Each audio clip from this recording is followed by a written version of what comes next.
that's just gonna have to do for our intro today, because they didn't really drop us off in an acceptable stopping point. Hello once again, everybody.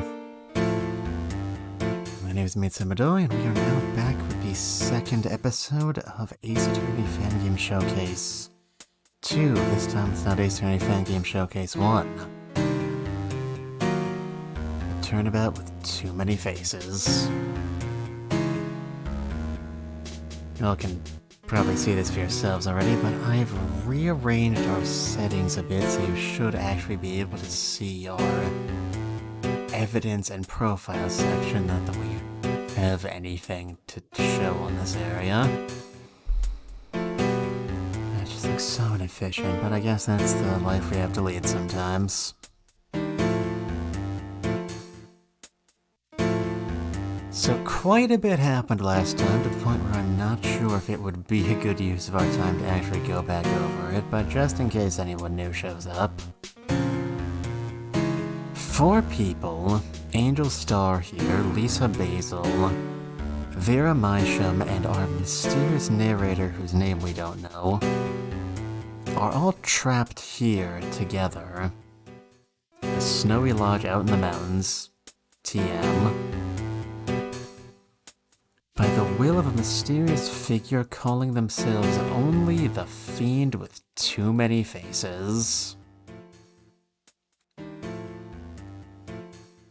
Fiend has explicitly stated they have no reason to hurt, and they have no reason to be hurt, and left them with very explicit orders not to kill anyone,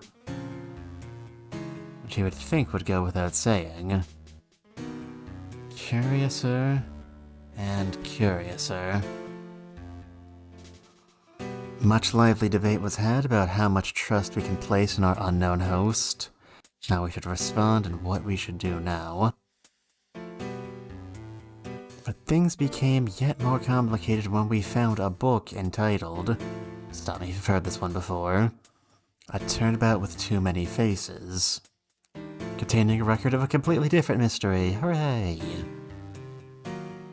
After the events of Apollo Justice, but before the beginning of Dual Destinies, Phoenix Wright, not yet having gotten his badge back,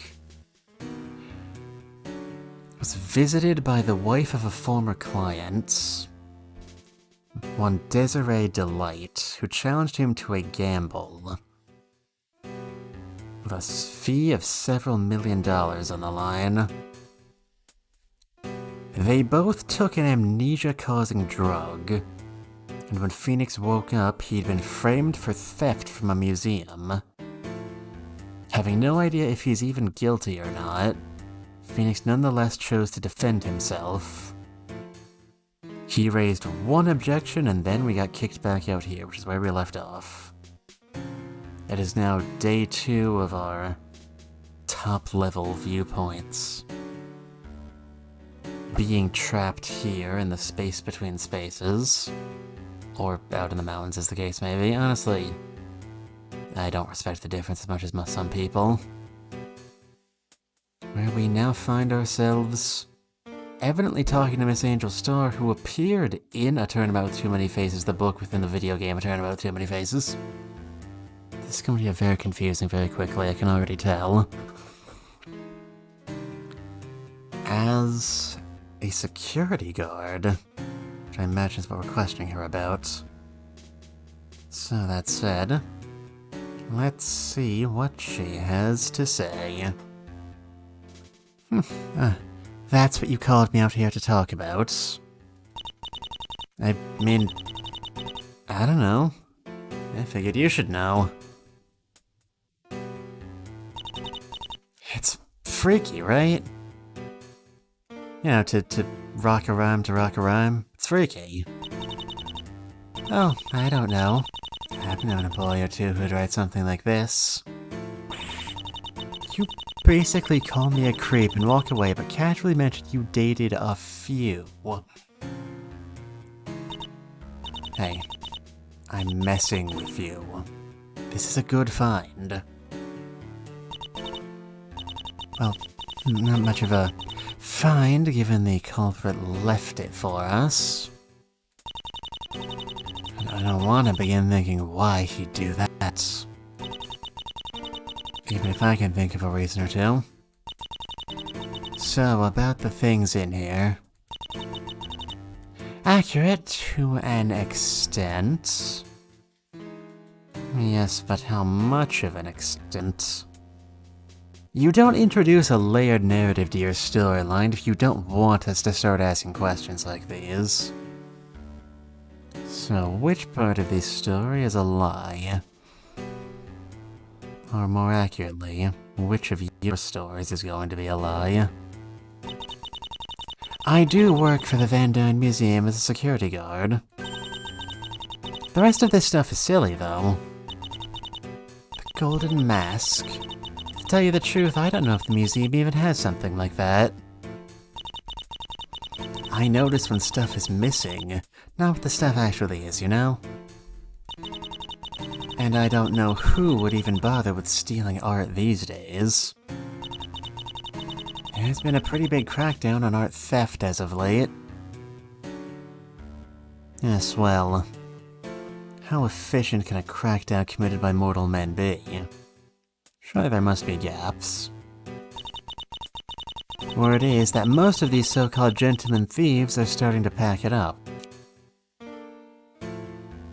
Man, honestly, where's an honest thief supposed to find a living these days? It's tragic. I very much prefer dealing with gentlemen thieves to anybody who's going to leave a body for me to investigate. Those things are so difficult to clean up.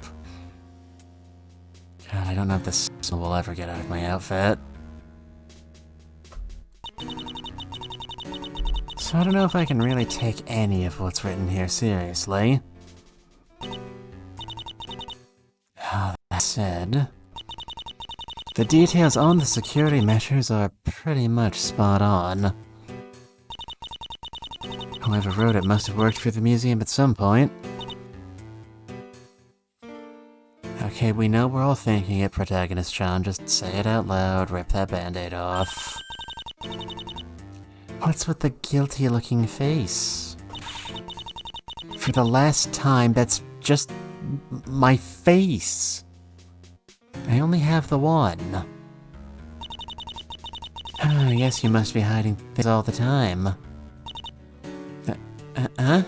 Oh, come on, I'm not hiding anything. I just told you about the notebook, didn't I? Listen, my instincts are never wrong. If you've got something, it's better to just share it. You can trust me, okay? I don't think I've ever heard a less trustworthy sounding statement in all my days. You're pretty? She's wearing a dress that's low-cut. That's not the same thing. A, that's not exactly a secret. B, I don't understand why you phrased it as a question. Huh. Look, it's fine. You don't have to share anything with me. Just know that trust has to be a two-way street. You don't trust me, and the result is I don't trust you. That's how it goes. But I'm not. I'll be going back to my room. Thanks for the info, really. Please don't disturb me for the rest of the day. Okay? Okay. But... Great, doodles. Toodles. In the year of our Lord 2000 and whatever Apollo Justice was set. Can't believe Angel Star is actually a 5,000-year-old Time Lord. And I just wanted to keep you in the loop.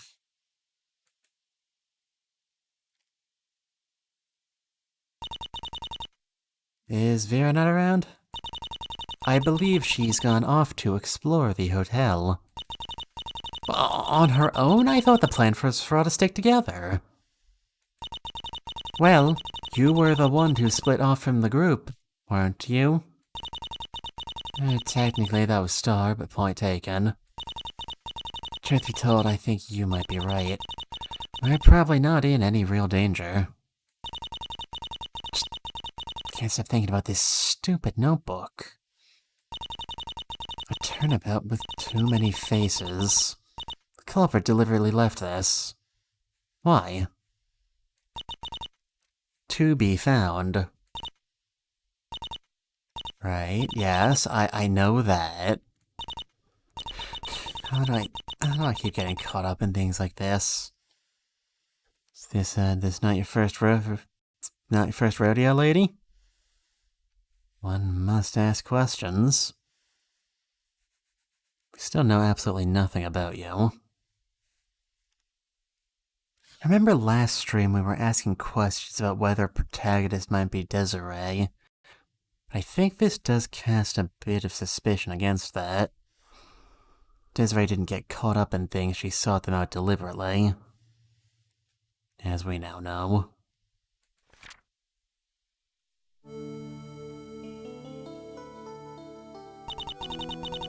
What do you have there? I told you I'm an artist. Granted not the painter kind, but sketching's as good of a stress reliever as any. Lisa, is it fine if I call you Lisa? Do you ever think about memory? As in, how much it actually makes us... us? Like, if you woke up one day and didn't know anything, not even your name, which parts of your personality would remain?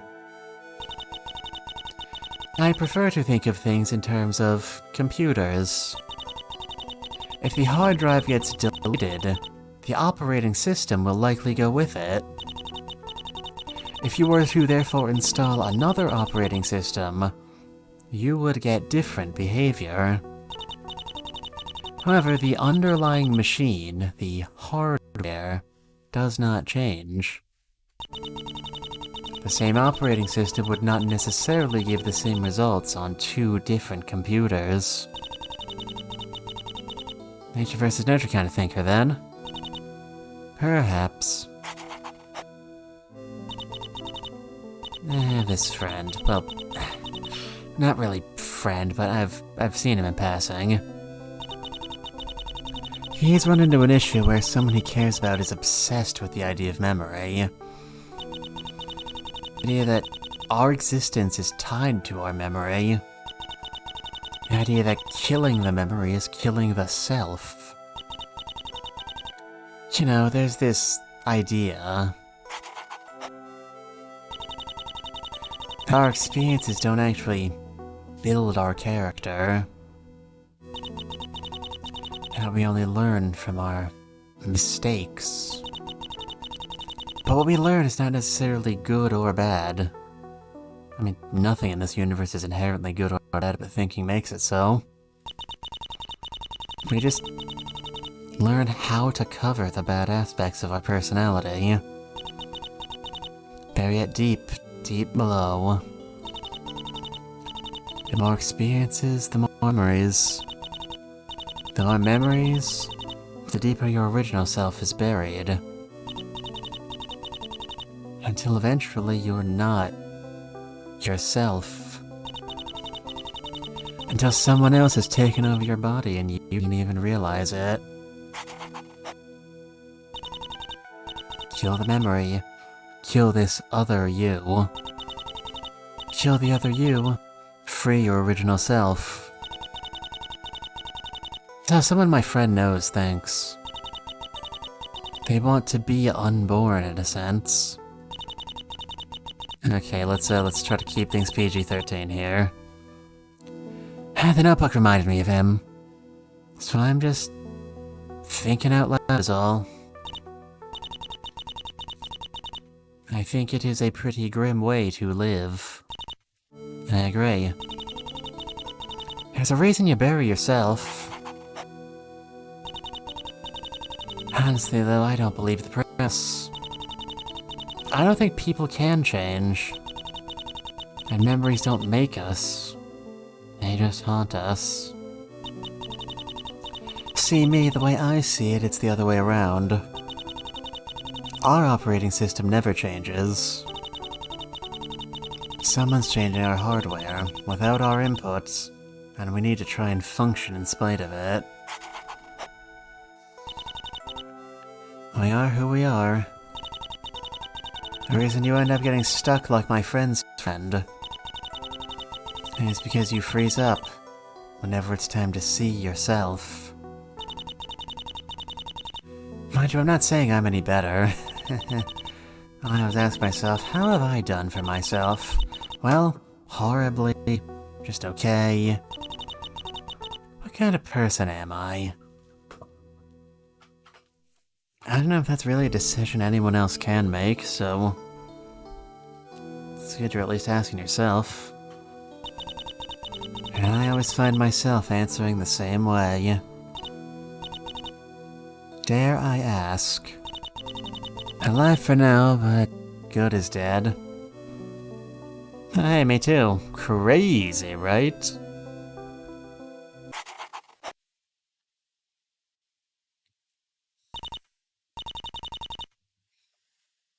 Okay, so she was sketching Phoenix. I don't need to tell you that. You will saw it for yourselves. The way they were talking and what Desiree said immediately before Phoenix went under. Wanting to die, what they just said about wanting to kill your other self. It almost seems like they're setting us up to believe that Phoenix's friend is Desiree. Certainly an interesting series of events.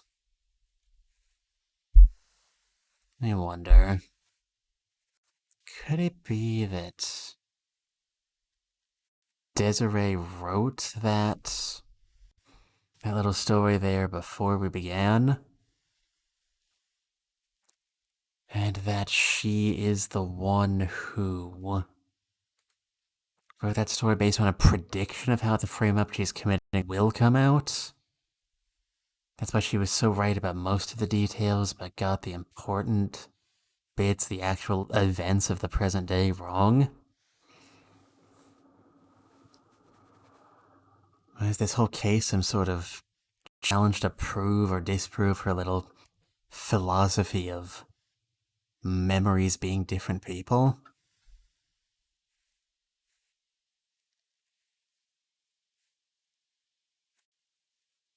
It's certainly a theory. It's complicated enough for Dwayne's sake, I'll tell you that much. Sorry, I got carried away. I tend to inject a lot of myself into the conversation without thinking. It's not a good quality, and I'm not really working enough on changing it. Philosophical discussions, I'm afraid, are not a strong suit of mine. Well, I've wasted your time, only fair you waste mine. You are not very skilled at conversations, I observe. I can be. Sometimes. I had actually wanted to discuss something with you related to that notebook. Oh? I am unsure how important it is, but since you have been rather candid with me, I believe it would be wrong to keep this to myself. The place mentioned here, the Dyne Museum. They are a client of my company, Blue Locks Incorporated. Our first, in fact, since I began the venture. Oh, interesting. What do you guys do? Thank you for the query. Blue Locks Incorporated is looking to be the new face of modern security. Our team of engineers is always growing, just like the technology we use. Make the thieves blue with envy. That is our slogan. Green. Pardon? Isn't it green with envy? Wow, I am getting some cached data from meeting with our head of marketing. Former head of marketing.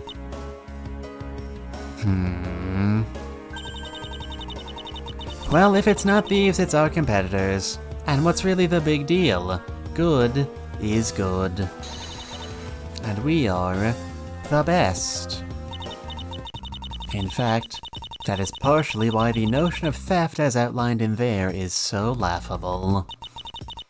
In an actual real-life scenario, the pressure alarm on the mask would not ever not go off.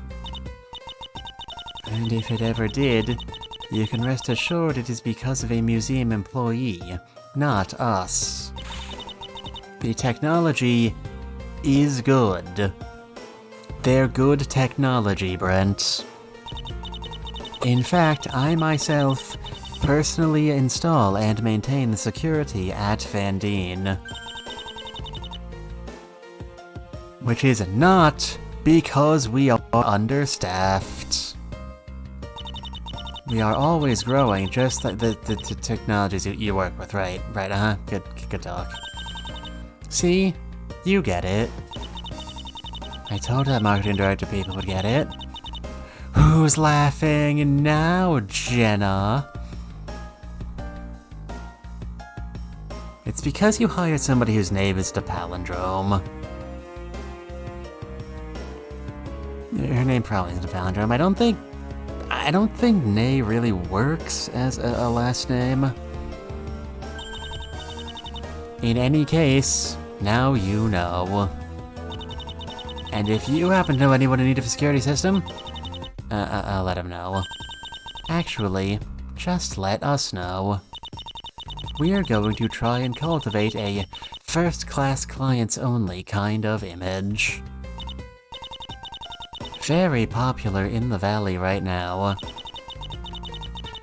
The Valley is just our little slang for Silicon Valley. Don't worry too much about it. Sorry, I was in the middle of a dialogue line. Hello, Shimakaide. Thank you for the raid. Welcome, all raiders. My name is Mitsumadoi. I'm a forensic scientist from the world of mysteries. And we're here back home with our Ace Attorney Fangames showcase. Today's game, as you can probably see if you can read our title, is a turnabout with too many faces developed by one Dwam, D-W-A-M. It's extremely complicated, and I do not envy you all for jumping in halfway through. But to sum up for the newcomers, we are trapped in a snowy lodge. I know, it's such an original setup. And a mysterious person has told us not to kill anybody, which seems like the sort of thing you wouldn't need to tell us unless someone was planning to do some killing. There's a lot other stuff going on, but I will save that for when it becomes relevant in the interest of not stopping stream completely dead. Hey, Amitsu, that's not my name, but hello, Shima. How was the persona? Give you a quick shout out in case anybody feels the need to go drop in on you. You mean Silicon Valley, not silicone. Please, just pass along potential clients if you come across them. I'll keep it in mind. Yeah. So that's what, 2 people now connected with the museum? That can't be a coincidence, right? I would disagree. Coincidences are inevitable. Unless, of course, you are saying you are connected to it somehow. I'm not. Was the voucher selection random? Or is there some other kind of connection between us? A decent question to ponder.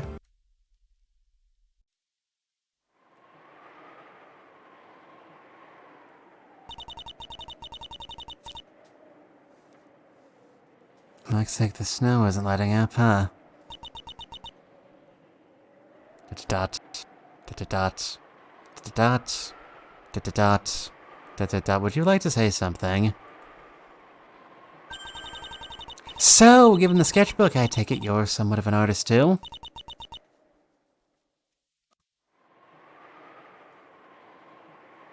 Okay, good talk.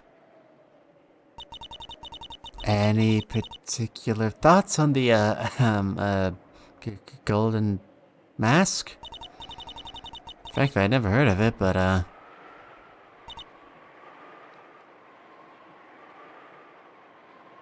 least, hey, her pauses are shortening a bit. That's progress. No, we're backsliding.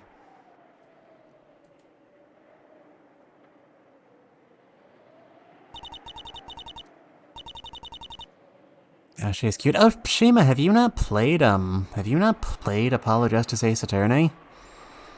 All of the characters in this closed circle, with the exception of our protagonist here, who I did correctly predict which spreadsheet they were using. Good for me. All of the characters in this closed circle are canon characters from Ace Attorney. They have established... I saw a Let's Play of the OG Apollo Justice many years ago, but I never played it myself.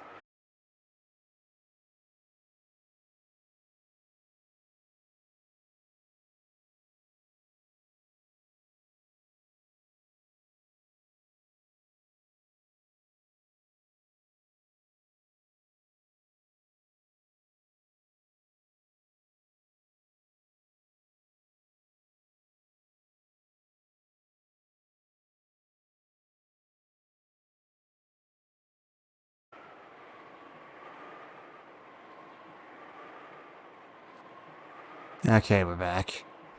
Yeah, that just happens sometimes, and I don't really know why or what I'm expected to do about it. It's very obnoxious.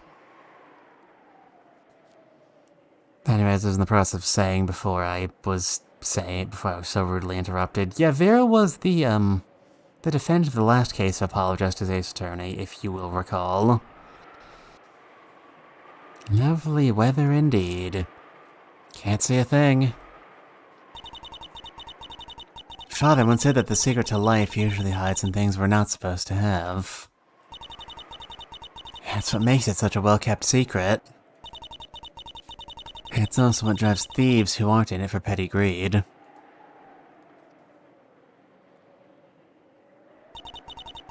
Father sure did say some interesting things. Before the mask was a thief, and before the thief was something more.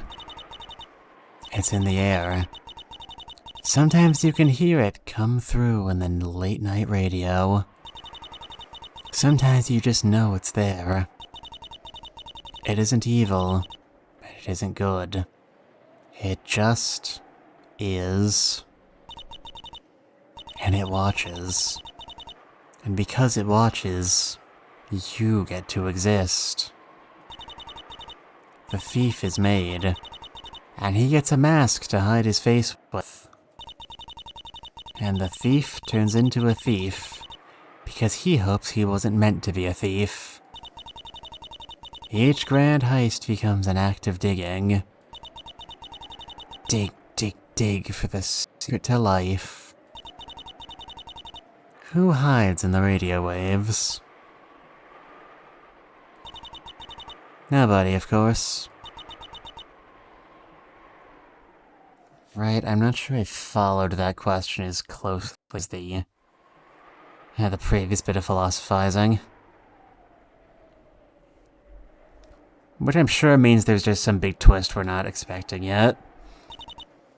Nobody, of course.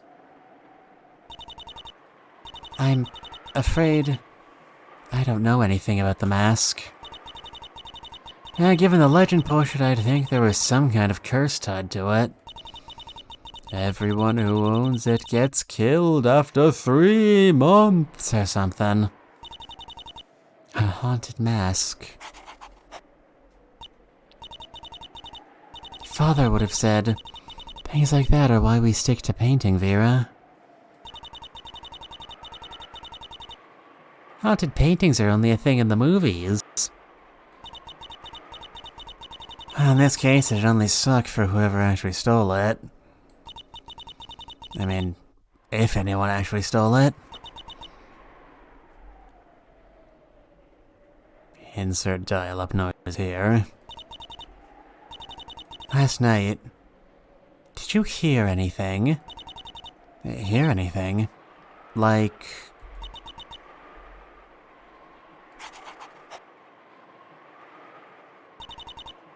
shouting? Shouting? You heard shouting. It was closer to a scream. A man's, I think.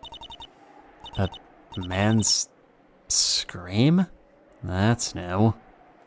Otome, you made it. Hello, congratulations. Checked up on everyone, so maybe someone just likes screaming at night? Late today. Okay, so 2 reviews since 2 people have shown up now. Nothing's really happened since last stream. We just kind of showed up. We pulled back up to the upper level of the narrative.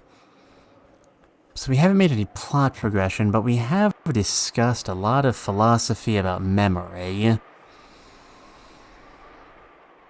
You know, our protagonist thinks memories are just a thing that happened to you that you just kind of have to work around. But we did get some interesting details. Angel Star did confirm that she works as a security guard at the Dyne Museum, just like we were told. But she denied that the story told in the journal we were reading actually happened. Lisa Basil also revealed that she is the head of the security company that provides the technology used in the museum, including that pressure plate that we were discussing when we ended. Goodness, the evidence screen is so big. Yeah, do you see? Do you see why I didn't want to, like, just leave this thing up where you could all see it? I mean, I guess we have to, but it's not exactly taking up much use. Also, our protagonist, our viewpoint character, who we did see in a, like, I guess you'd call it a CG, and doesn't look much like Desiree Delight. She actually showed us some sketching, and the person she sketched was Phoenix, while talking about how he has a friend. Or rather, she has a friend of a friend. I guess technically she didn't confirm it was Phoenix. Who thinks that memories are a completely different person, eventually turn you into a completely different person. And that if you could kill your memories, that new person would die, and your original self would come back. Which is certainly interesting considering what we know so far. Anyway, Vera just told us she heard a man screaming last night. That's concerning for several reasons. I've checked up on everyone, so maybe someone just likes screaming at night. Oh god, protagonist-chan, don't talk about things like that in front of the witnesses. That's improper. And screams like a man. Okay, that doesn't quite add up, does it? I didn't pick up on anything weird. If someone knows about it, they're repressing it bad. Repressing it, not just lying. Interesting. Do you have a Magatama? Is it not listed on the evidence because we don't have an evidence list? Very interesting indeed.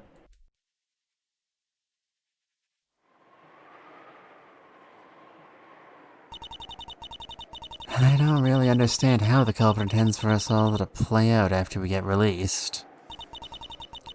The question is if we'll get released. Whoever the culprit is, something will end up pointing back to them, right? How's your day been, Doctor? Pretty relaxing, things considered. I can't complain that hard. What will the staff say when questioned on all this?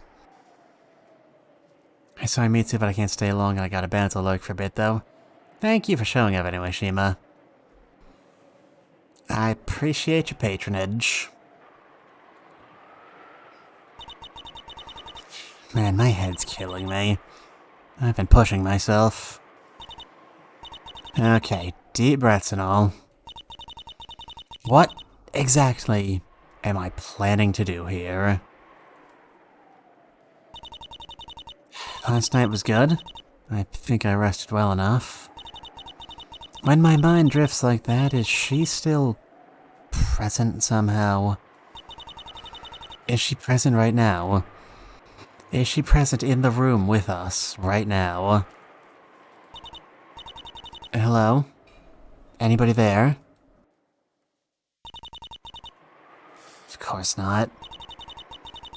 There's nobody in the radio waves, right? I should change my shoes.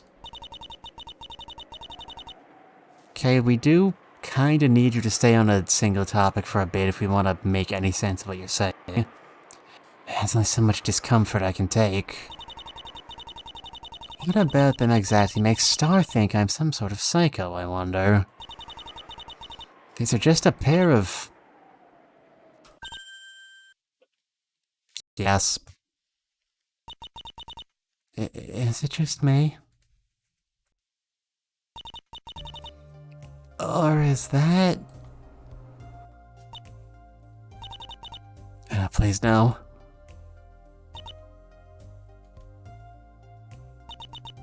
This was definitely not here yesterday. It's fairly dried. Best guess is that this has something to do with the stream Vera heard. Whoever it belongs to. There's too much of it. Someone died here. The question is... who?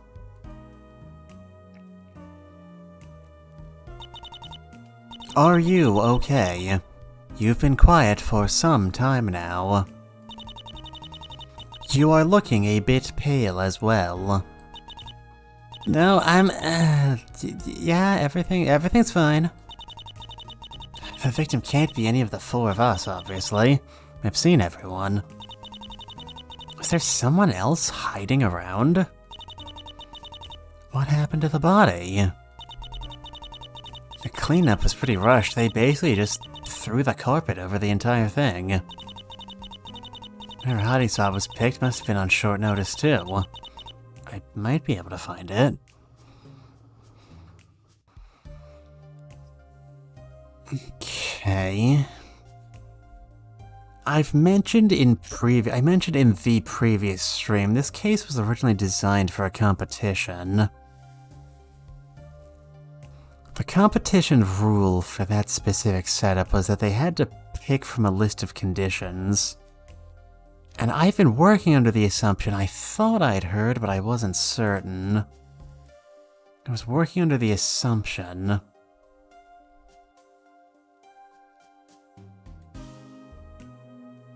that one of the conditions Dwam picked was that nobody could be murdered. But thinking back, they could be. This could easily be a loophole in that little case, since this isn't the case we're working in the trial sections. But still, it is a bit suspicious that we coincidentally didn't find any body with all this other evidence of murder. It could be the culprit just splashed a syringe full of blood on the floor, then played a recording of a scream. Or given that nobody other than Vera heard the scream, she might have been the culprit and she was just lying.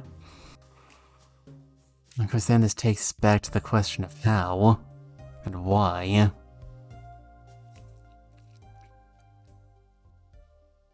So much is happening here, and I don't understand a word of it. And the question now is whether the culprit is our fiend, or someone else. If it's the latter, does the fiend really intend to enforce the rule?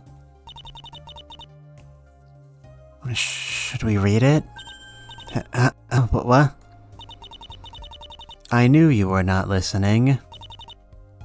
Weirdo. I was.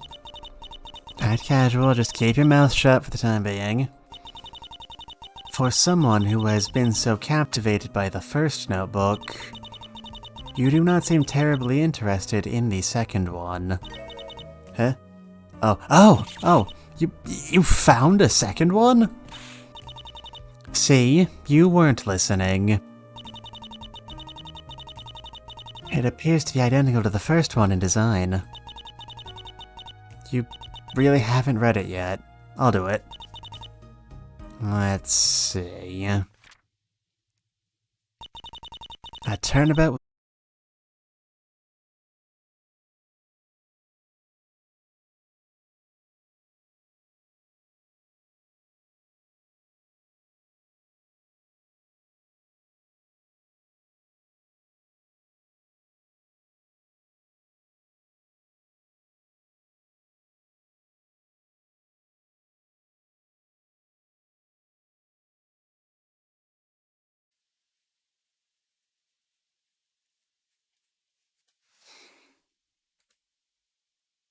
Please stop making fun of my stream titles.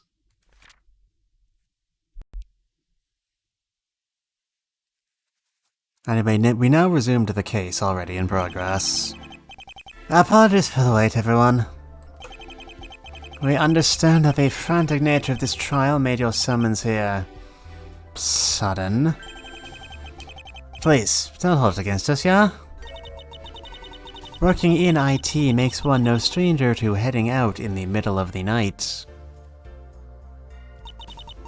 As a result, I have optimized my body to function on only 4 hours of sleep if need be. There should be no problem, provided I can get to sleep by 4.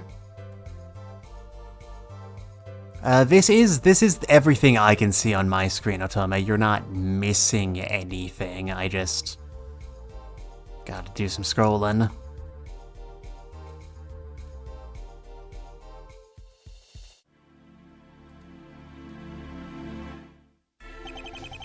How quickly you can go will depend on your statement and Herright's tenacity. My advice is to give the perfect performance the first time around. There is no such thing as a bug-free system. But I dare say that I've achieved 98% test coverage on my testimony. Aha. In that case, let's rock, shall we? Your name and occupation. Lisa Basil, CEO of Blue Locks Incorporated. Our company is in charge of the security at the Dyne Museum. We sincerely apologize for the situation. Damn, she's CEO. She mentioned this in a conversation we had before you showed up. Her company is absolutely microscopic. I'm pretty sure Dyne is her only client. It's what you would call a small tech startup. The reason you have been called here is because the alarm in the mask's protective case failed to activate. You were responsible for installing said alarm? Yes. And also she installs all the tech herself because they're absolutely underfunded even if she won't admit it. Her age is unknown, because robots don't age. Oh no, that's all I wanted to see. Lisa Basil, the CEO of Blue Locks Incorporated, the company in charge of Blue Lock's security system. I also personally performed maintenance on it a few hours before the incident. Oh, why did it fail then? Robots do age. When they're too old, they get replaced with newer models. True. Monkey be warned. Oh, why did it fail then? Let's find out, shall we? The stage is yours, Fraulein Basil. Witness testimony. The ghost. in the machine. The pressure plates in the display case transmit data to a server in Van Dien's own security room. Blue Locks is connected to said server, allowing us to remotely track the system's status. As an additional measure, I installed a hidden camera to capture all who enter the security room. Isn't that illegal? That night, at a time where only the defendant and Ms. Starr were in the museum, this person entered. Just moments after this image was taken, we got an alert that the system was down. The system was down. The system was down. This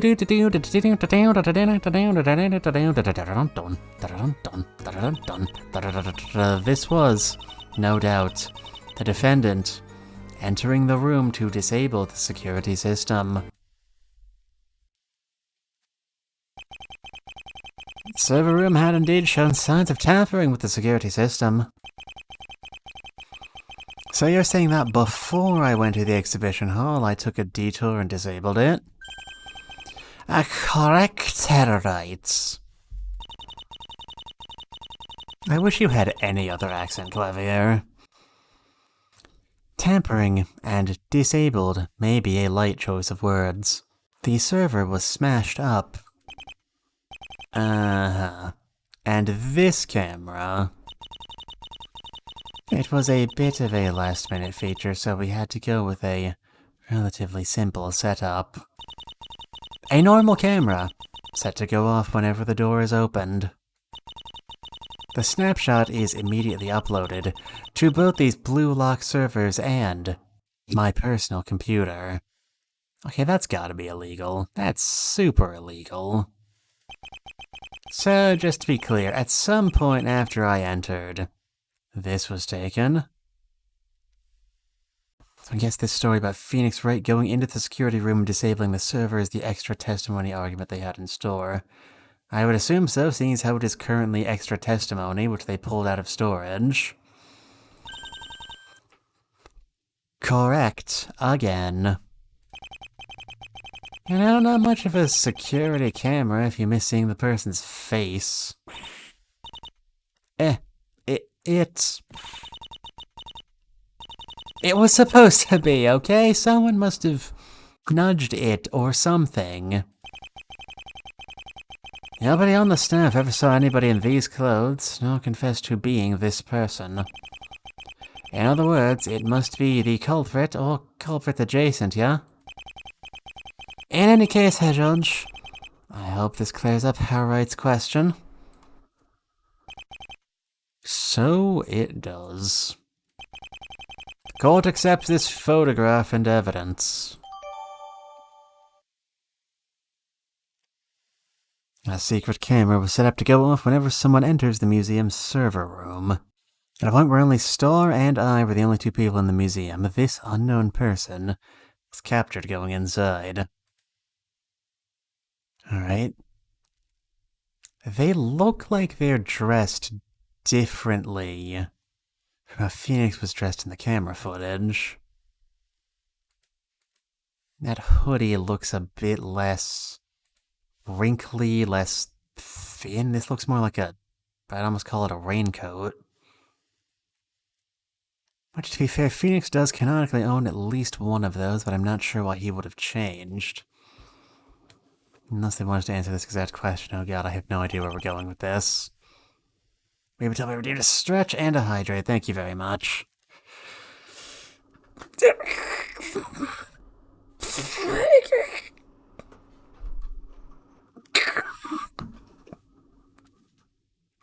on my shoulders. Oh god. And a hydrate.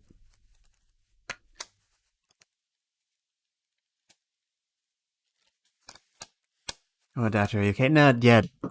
No, that happens all the time. Don't worry about it.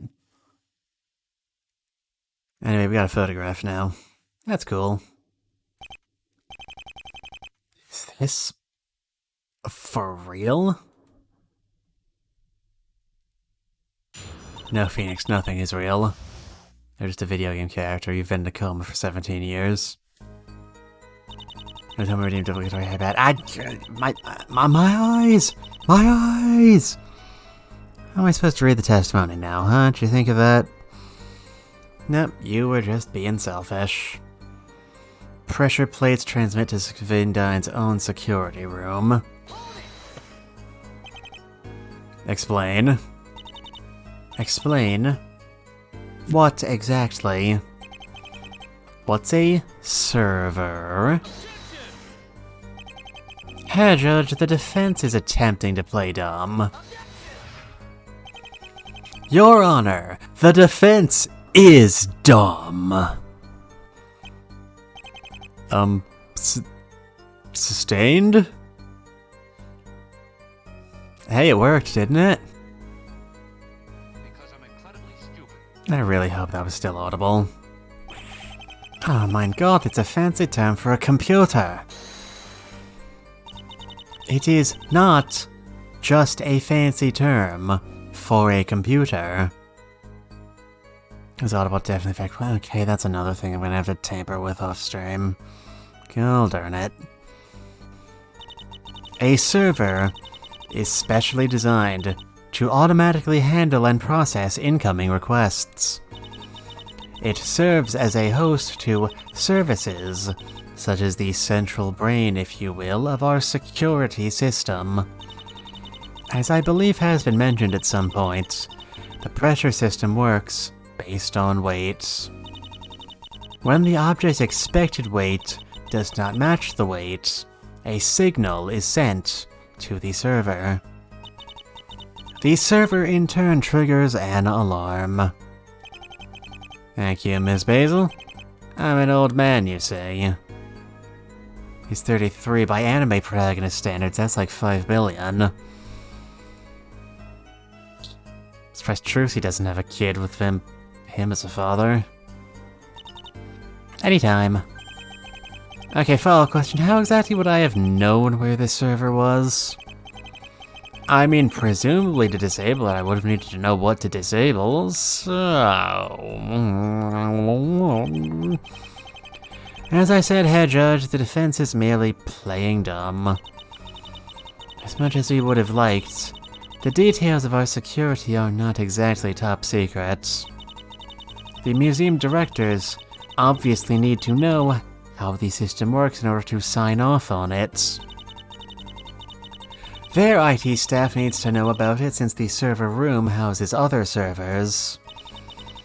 Their security staff needs to know about it in order to understand the alarm procedures. Simply put, plenty of people know about it. That alone opens the door for plenty possible leaks. Once again, given Harright's contacts, he could have gotten the gist of it. They say people who work in bars know everything. Even if you don't know what a server is, you still know where to find it and how to take it out. Am I wrong, Harright? Well, on at least one count. You really didn't know what a server was, did you? So, how exactly do you know something's wrong in this setup? Blue Locks is connected to said server. When you say you're connected to it, does that mean someone on your end could have disabled it remotely? Nope. All we did was periodically check to make sure it was running. We had no access to control of it remotely. For any upgrades or fixes, we had to physically come down and perform maintenance. For the record, even if they could have tampered with it remotely, as Starline Base herself mentioned, the server was essentially trashed. Someone had to be on site to destroy it. It doesn't seem like top-notch protection, though. The system watches over the exhibits, but what watches over the system? The hidden camera. And this camera sends all of the photos it captures to you remotely, you said. This image then came from your computers? Sorry for asking, but how do we know it's genuine? Because the police found the actual camera in the security room. This was on it. Okay, but how do we know it wasn't, like, done the other way around? You know, someone forged this image, put it on the Blue Lock's cameras, then remotely transferred it to the camera. Because that's really dumb. Sound logic there. I'm not even sure how arguing this benefits you. Someone still had to be there at the museum to steal the mask. Hey, you know, just spitballing. Spit internally, I would suggest. That's just called gulping. Appropriate for your situation, I would say. Oh damn, he's good. Truly a powerful opponent. Witness, please tell us what your camera captured. That night, at a time where only the defendant and Miss Starr were in the museum, this person entered. Now that could be literally anyone. I better not conveniently reveal there was a second photo that clearly shows my face. We've proven there were only 2 people in the museum, one of whom is innocent. I'll let you do the math here, right? One is maybe clear of stealing the mask, but... No, that's where your argument ends. Why would someone disable a security system if they didn't intend to steal something? I gotta see you pondering on it. In the meantime, we shall confirm that this person did indeed disable the alarm. Okay, just moments after this image was taken, we got an alert that the system was down. Implying whoever entered the security room at that point disabled it. Well, yes, that would be the implication. Correct. Very cool, thank you. Thank you, Lisa, very cool. Anything else you wanted to mention? Besides the part where you totally see I did... Okay. Sounds like speculation to me. Sounds like the defense has no real leg to stand on. Well, if the charter was strictly for disabling the alarm, you'd have no idea, and you know it. And a good thing the point of this testimony is to answer why the alarm didn't work. And the even better thing is that the charge is not who disabled the alarm. Of course, even if it had been, the pool of suspects is so small that there's no real doubts. Are you sure about that? If that's your idea of causing doubt, you'd have to do a lot better than that. Maybe I will. Maybe I will. Like a change of pace, I might actually know how to strike here. Question is, where do we go from here? The pool of suspects is so small and there's still too many questions. Oh, whatever. One step at a time. Alright, if we could attack this the same way as last time. If Angel was in here, this could have been her too. No? Sorry to tell you this, but you've made a fatal error. It's understandable though, in such a traumatic situation, one's memory tends to leak. Are those programming puns? What? No, I was just saying, you know. If you hadn't made this big of an error, your testimony might have been compiled successfully. Now, let's see if you're quiet. Is everything okay? Do we need to reboot your desire? You genuinely deserve a penalty for that one. You actually can say this stand to object. halted and caught fire. I seriously need to grow a brain cell one of these days. Okay, that sure did just happen. I mean, what are we looking at?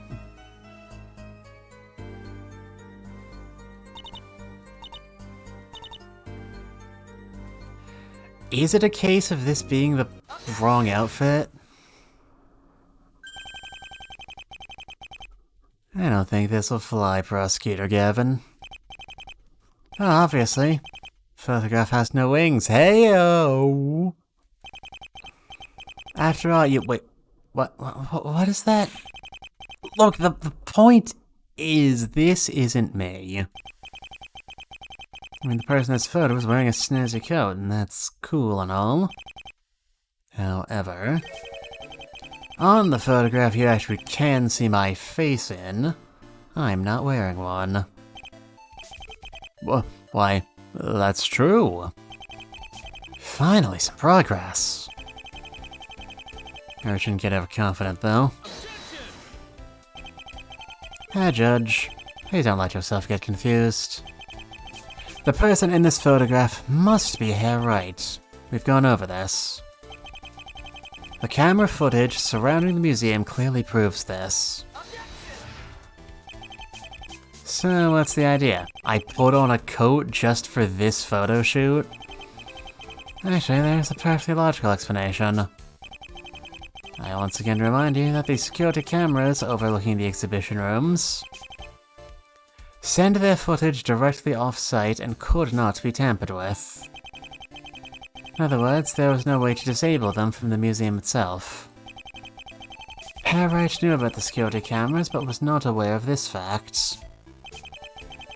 Mistakenly, he believed by taking out the server, he would have disabled the cameras too. That is why he's wearing a coat while wearing the server room. It's part of a disguise. While being careful to avoid them, he wants to make absolutely sure he isn't seen on the cameras. First he destroys the server, taking out the display case alarms. Then, thinking the cameras are out, he takes the disguise off and walks into the exhibition hall. How's that? Dumb? Even if I thought the cameras were out, why would I take the trouble to expose my face? Would have been way better to keep the disguise on instead of the mask. Remember that the Fraulein was patrolling the museum. If you had been seen by the cameras wearing a disguise, it probably would have been no harm done. After all, the chance of someone actively monitoring them at that time were fairly low. If Fraulein Starr had seen you, on the other hand, she would have immediately raised an alarm. Therefore, after taking the camera out, it was much safer to appear casually. Okay, but why take the coat off? Or why not wear something that stood out less? Because if someone or something had captured a mysterious man in a coat disabling the security, you could have at least taken suspicion off yourself by looking entirely different. This is an idiotic plan on my part, then. I concur. Robbing a museum is an idiotic plan. Not what I meant. This plan actually makes a lot of sense. If done when the museum had a lot of visitors, blending in with people would have made it infinitely more difficult to identify the person here. Too bad the museum was empty. Indeed. But perhaps you'd already formed the entire plan and couldn't save it for any other day. I'd hate to speculate. This entire argument is speculation. It's an explanation for the issue you've raised. What more can I do? I think we can agree we've gone as far as we can with this line of inquiry. I will agree with Mr. Wright that the prosecution's explanation is not necessarily convincing. However, I will also agree that given the nature of the evidence presented so far, the defendant is still likely the person in this photograph. It's important to differentiate the facts from assumptions on what one may or may not have done. Unfortunately, humans aren't perfectly rational actors. Doctor, do you think there might be a watch-along in the upcoming week's schedule? There might be. Something I could see myself putting on.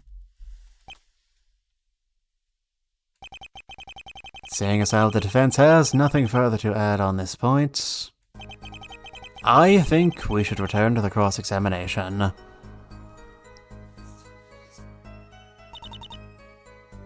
Alright, that's one shot I got in. That's next. There we go, that's probably true. That's probably true, seeing as how we have the camera. I don't see how we could overturn the claim that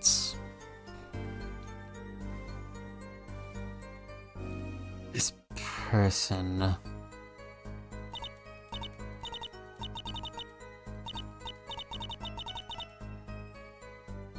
don't really have any evidence that this person didn't enter beforehand.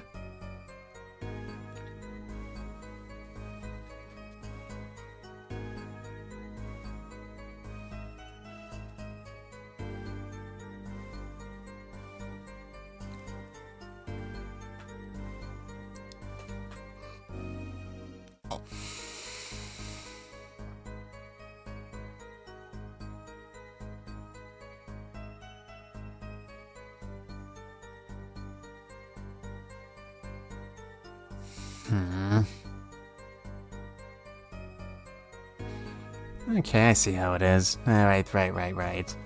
Every staff door in the museum locks automatically and only opens with a keycard. There we go. I was right, I just needed harder evidence. Given all these security measures, I think it's safe to say the server room is staff only, right? I mean, it's not exactly a part of your typical visitor's tour. Well, I would say so. So, if the server room is staff only, you'd need one of these to get in, wouldn't you? Sounds right to me. These are top-class security cards. They're disabled whenever their owner isn't supposed to be in the museum. I remember, no worries. So it's pretty safe to say they're not really that usable if you're an intruder of some kind. A pretty safe bet indeed. Cool. So how did I get into the server room again? Well, you would have just used your...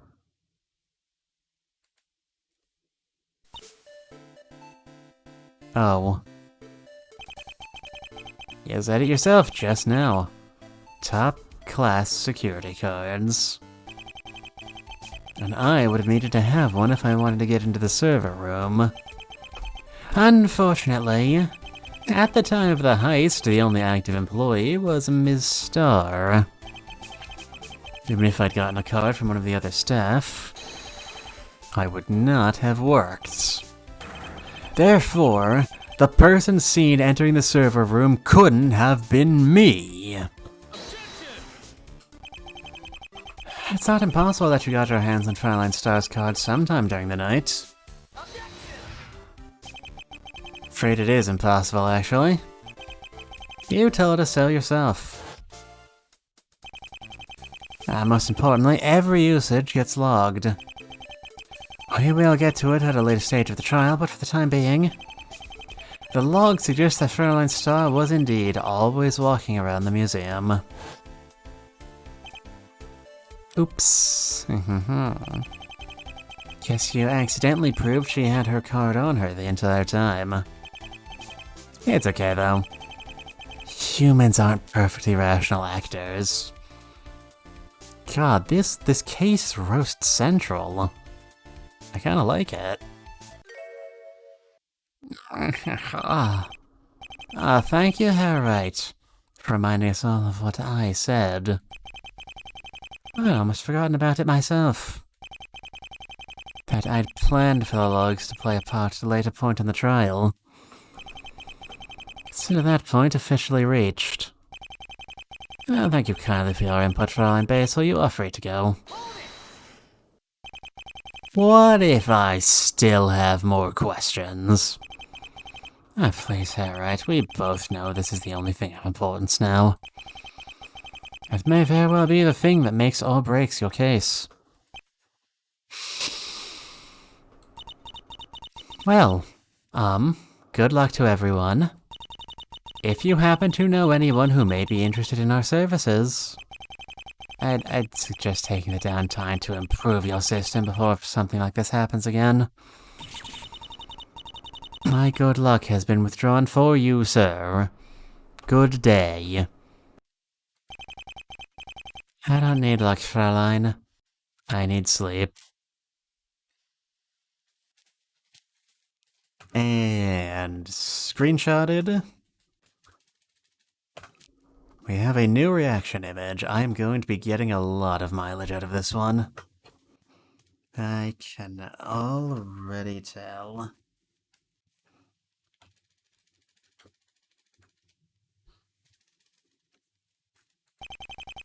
We don't need this, we need sleep.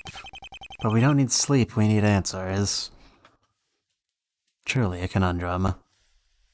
Since I can't have that, I'll have to settle for dismantling the defense's arguments. How did Harriet enter that server room without a keycard? The answer may be more elaborate than you expect. You shouldn't have to hear it from me, though.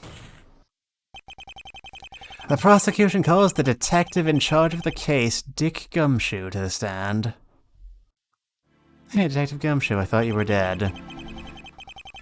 Witness, your name and occupation for the court. Dick Gumshoe, pal. Detective in the Art and Antiques Division. Oh, I finally demoted him. I mean, he's certainly incompetent enough for it, but it's still, like, you know, very mildly sad.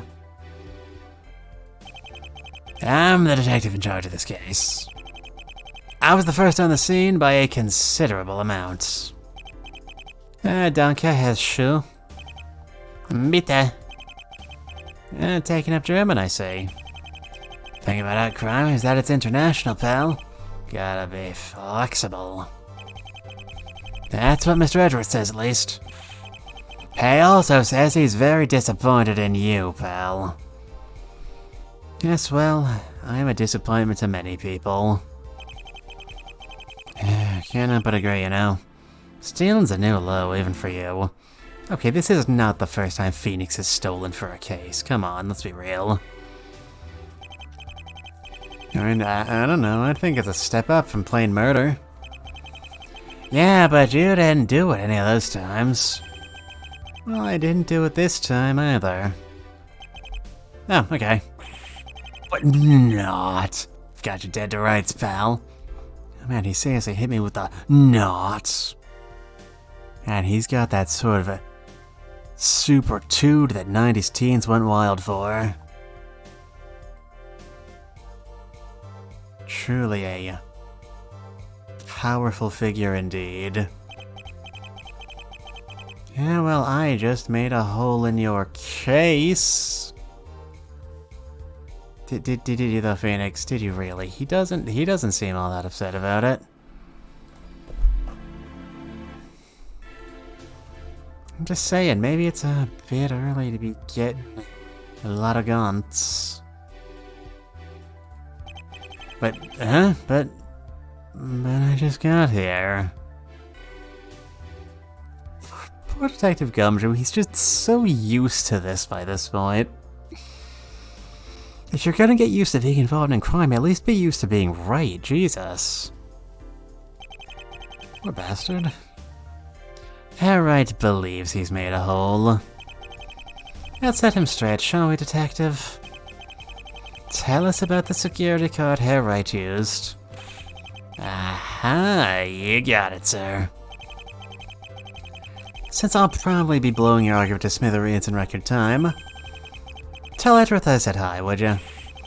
Very disappointed. Alright, the Silent Accomplice. One of the first things we did when we got to this scene was check the security card logs. I mean, makes sense. The ones for the server room show someone using a seemingly unknown card. This is right around the time the photo in the server room's taken. Forensics think that someone is somehow using a forged card. The idea is that this forged card can trick the system into letting the user in despite the restrictions. We looked into the defendant's contacts to see who could have made something like this. One person fit in the bill is an artist called Vera Mysham. Isn't Vera an artist? How could she have forged a security card? She's a teenager who makes paintings. Am I going insane? This doesn't seem to check out at all. She's a well-established art forger, who's also recently enrolled as an electrical engineering student. Currently, her studio's empty. Nobody appears to have been in there in days. Beyond unusual, given that by all accounts, Mysham's a borderline agoraphobe. So is this taking place at the same time as the people reading it? This is a theory I proposed earlier before you showed up, Atome. I theorized that maybe this trial we're playing now took place at the same time as the upper level, where everyone was trapped at the Snowy Lodge. Yeah, but that wouldn't work out because Star and Basil were still there. Did Mysham get her flyer early?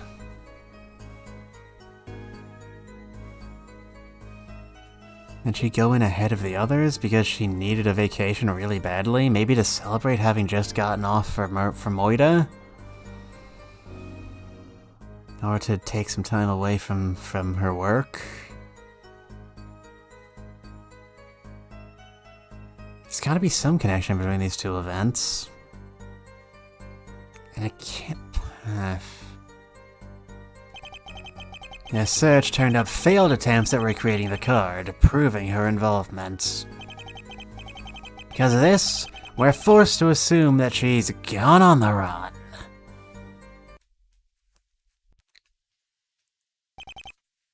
This... Oh no, this doesn't make any sense. Only a few hours at most passed between making the bet with Desiree and the heist. At the time, Desiree said she didn't even have a plan in mind. In other words, this couldn't have been that premeditated. How then does Vera end up with a bunch of fake security cards? Does this mean that the person shown here has nothing to do with Desiree and the bet? What are the chances? Did she lie to me then? Did she never actually take the Nemesine? Why? Vera? Why on earth would you get yourself involved in whatever you've done? Maybe someone approached her disguised as me? Would she have really gone along even if she thought she was helping me? Not like we were BFFs or anything. I see Hairwright appears to be deep in thoughts. With how little sense this tale you're trying to spin makes. I will admit that I find her involvement with the crime unexpected. Which is why, if you really are behind this, Hairwright, I will not forgive you for taking her down this path again. All the more reason to understand I wouldn't do that. You used her own daughter to make a quick buck in poker. I have no expectations for you. On some things regarding you, I was wrong. But not all of them.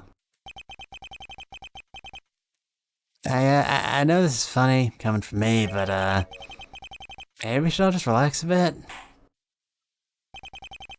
I would suggest we move on to the cross-examination.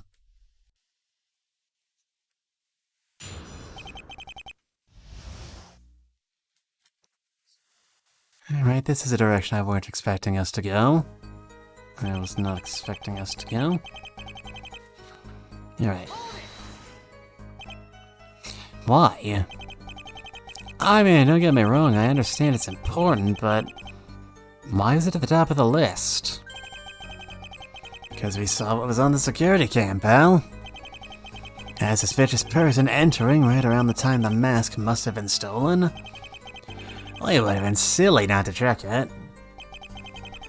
Would have been absolutely goofy. Total wingnuts.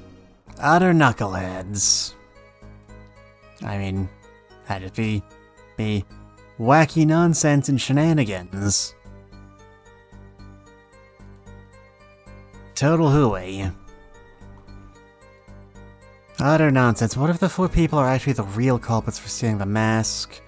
The robot lady made the system and explained it, the artist girl forged the card the cop woman gave her. And the unnamed unknown POV character is the one who did the deed. That's one possibility.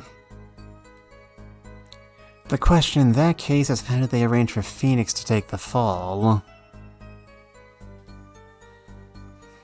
And why would Desiree conveniently be here to give us the Nemesine so we didn't find out?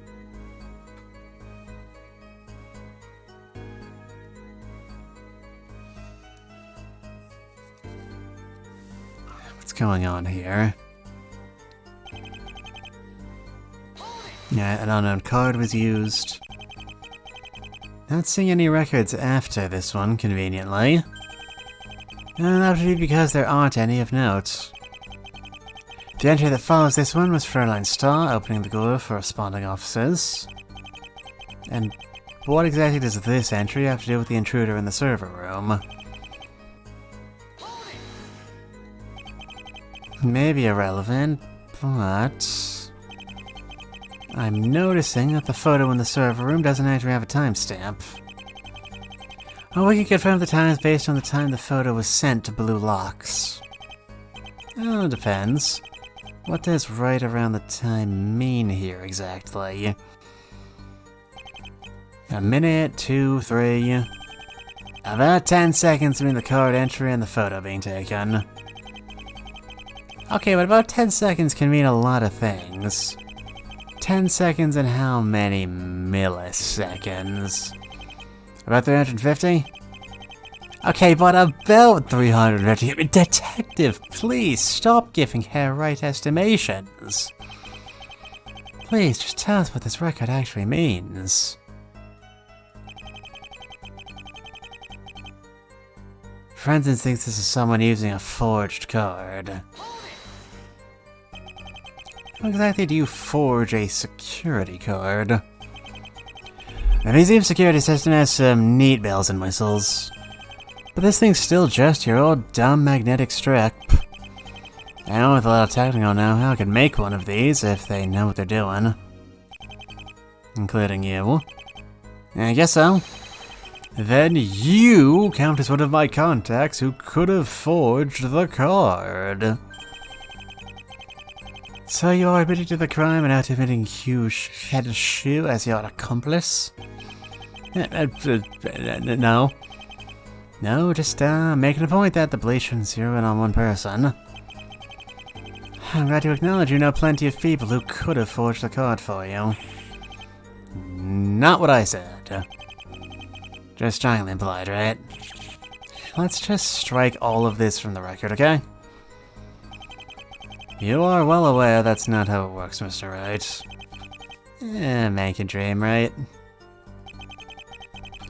How about Headshoe tells us what this forged card actually does? The idea is that this forged card can trick the system into letting the user in despite the restrictions.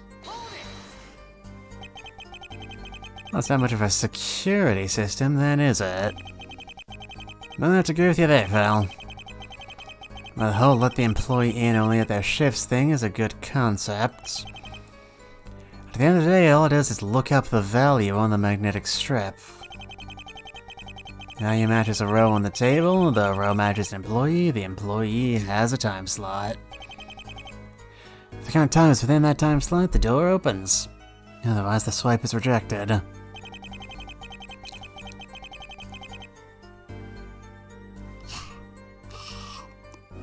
What whoever forged the card didn't know was how the logs worked. What gets stored isn't the value on the card's strip being looked up in the database, but rather a second line of values, which is the AES-256 encrypted name of the owner. The second line is decrypted and written in the logs at the time of the swiping of the card. Since the forger only made sure the first line was correct, they filled the second line with random characters. And when it was decrypted, the nonsense turned into more nonsense, resulting in this. It doesn't really make sense, now does it? If the culprit had to manually enter that, how would they not realize it had to be something of consequence? Any questions? No.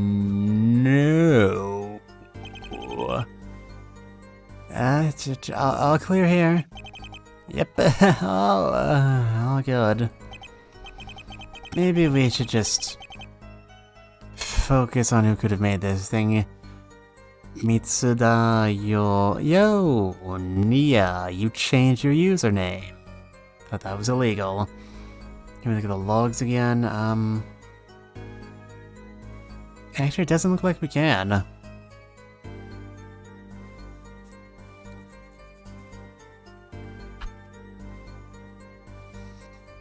Illegal? I mean, they won't let me do it. Yeah, the logs weren't really anything. We just saw Angel going on her patrols with a decently long break between them. And then there's the forged card usage. Try again. Why would I want to do something like that? I got all my brand recognition on this name. That would be terrible. You all wouldn't be able to find me. Thought I saw her use the card twice in a single minute. That might be weird. I didn't see that. I saw like 40-minute breaks between each usage.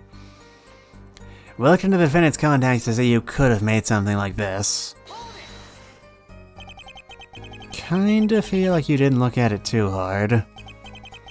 I mean, you guys do know I've got a daughter that deals with tricks and gadgets, right? I assure you, she was on the top of our list. However, the suspect we found ultimately had actual evidence pointing to them. A search of your own residence, on the other hand, brought up nothing against Fraulein Wright. Well, at least that's something. I'm noticing Fraulein is not graced us with her presence here. She's got school tomorrow and she knows better than to stay up. And the poker games you had to participate in were early in the evening then. I'm not in the mood for this. Let's just move on. You had a list of suspects, and you narrowed it down. To who? Vera Mysham. Did you know I started cosplaying Mitsu? Yes, Nia, I did know you started cosplaying. You posted about it on the Discord several times, and you brought it up on last stream. I'm sure you look amazing. Right. Damn it, Jim, she's an artist, not a security card duplicator. You may want to give Heshu a chance to outline her qualifications. I still resent the idea that I would have ever dragged the poor girl into something like this. And no more praises. Oh, don't worry, I'm sure. I'm sure that'll just happen on its own anyway. Resentment noted. Actual rebuttal still pending. Head shoo, what exactly made Fraulein Meisham a suspect? She's an established art forger who recently enrolled as an electrical engineering student. That seems like a bit of a leap. Electrical engineering? Bit of an odd choice. If she were to ever cease her criminal behavior, it would be difficult to make ends meet. As talented as she may or may not be, the art world is... well, let's not get into it here. The point is, she decided to turn her life around for the better. If she's so well known as a criminal, why isn't she in jail already? Because she's been known for like a few days, a few months. I don't actually remember when this case is set. I mean, she was only outed very recently, and like, it was while she was on trial for murdering her father, and she decided to turn her life around immediately afterwards. And also, she's a teenager. There's a lot of extenuating circumstances is what I'm getting at. At least that is what an outside looker would have believed. Would have also given her the know-how on how to make something like this. You don't just start a semester in electrical engineering and suddenly become one. But it gives you the required background to understand the concepts. The rest you can look up online. Still, alright. That alone isn't cause to consider her a definitive accomplice. Which is why you decided to pay her a visit, didn't you, Hashu? Studio's empty, no one appears to have been there in days. How could you tell? Mail piled up in the door, pal. It's a classic. It doesn't really prove anything, you know? Meisham is also an active member of several online communities. I bet if she became a VTuber, she'd be fantastically popular. I mean, she's cute, she's got a pre-established tragic backstory, she's good at art streams.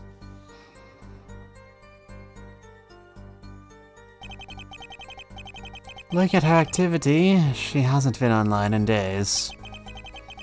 Add to that the fact she isn't picking up any of our calls. And I would say she's avoiding us, wouldn't you? But more so than usual. Yeah? How odd is it for her to not be at her studio, Detective? Beyond unusual, given that by all accounts Meisham's a borderline agoraphobe. Even so, that on its own isn't really proof of anything. She could have gone off for vacation or something. Yes, it wouldn't be proof of anything by itself. But that's where her show search of the place comes in. A search turned up failed attempts at recreating the card, proving her involvement. That's...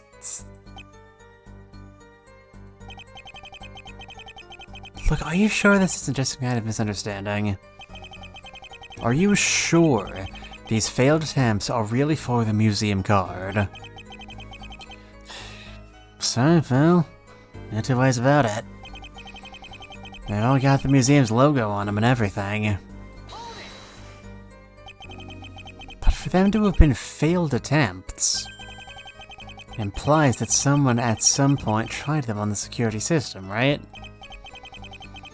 Now they weren't really failed attempts in terms of functionality as much as it looks, pal. I'd say Miss Meisham is a bit of a perfectionist. That makes sense given her background, yeah? Either way, pal, there's no doubt she was involved. And the cards prove it, don't they? Because of this, we're forced to go on the assumption that she's gone on the run. Why would she have gone on the run supposedly days before the heist? Safety measure, I would imagine. If you got caught and the steps of your plan were untangled, sooner or later this card would have pointed straight back to her. Vera, what have you gotten yourself into? What have I gotten myself into exactly? There has to be something here that can get her out of this. Yeah, this is concerning. Muffloshy, thank you for following. I'm certainly suspicious enough to warrant it. Welcome to the stream. Right now, the question of the hour is how can we chip away at this? There isn't really any way we can disprove any of this. Let's see. Here's our log. 7 something, 819, 841, 904, 921.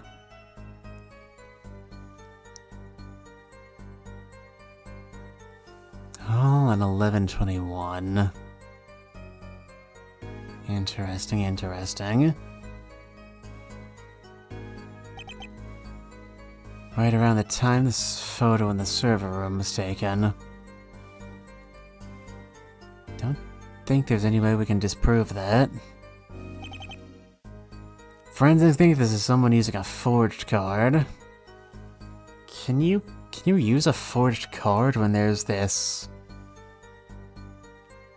external system to establish? I'm gonna take a swing at it. If the card was forged, then the person using it wouldn't be on the record, would they? Then they wouldn't have any time when they're allowed in. No, does that not make sense? I object to this testimony on the grounds of common sense. No, should be real here. Vera wouldn't do this. Pal, I don't even know her. Well, I mean, I told you about her. I let you use the Mason system and everything, too.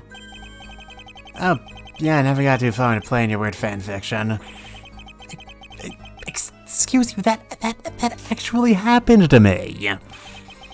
You made me look like a total doofus, pal. It was based on real court transcripts. Yeah, well, if I knew how to read, I'd check that, now wouldn't I? What? Look, pal, I don't know Vera Mysham, and I didn't play your weird indie game. Objection overruled. Okay, but can we talk about the fact that he just admitted he can't read?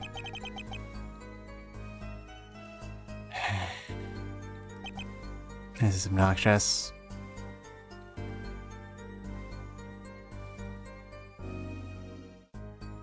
The card itself is the only thing even related to the investigation that we've got here.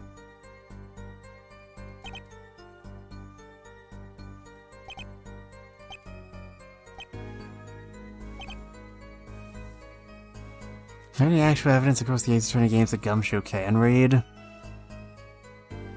Is there any evidence across the Ace Attorney franchise that Phoenix can read?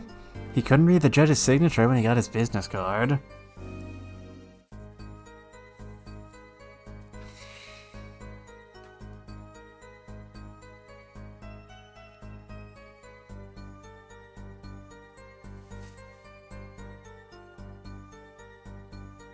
Vera hasn't been seen in days.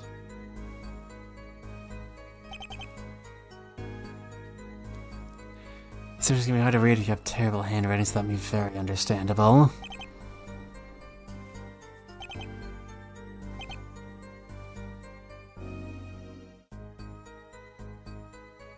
It's proof of her involvement.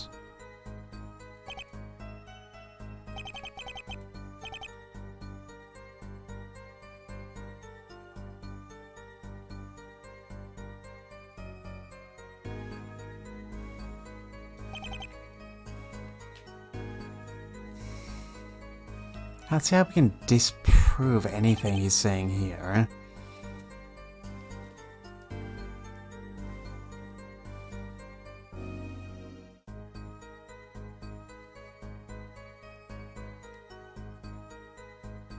Recently enrolled as a student in electrical engineering.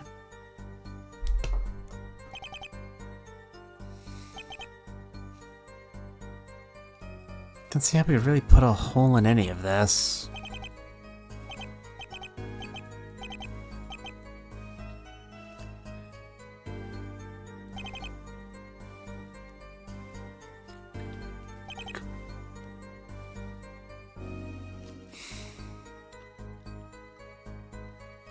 Right around the time the photo in the server was taken.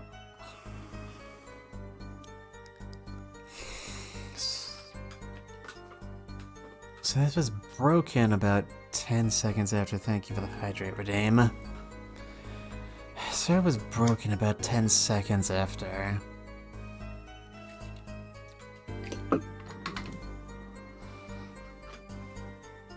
So that means the server was knocked out. This doesn't change anything.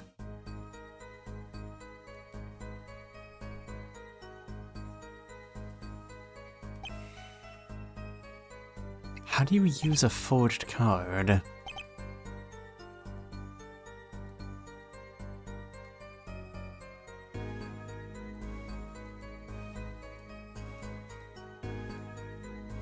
How do you use a forged card? I don't understand. Don't do that.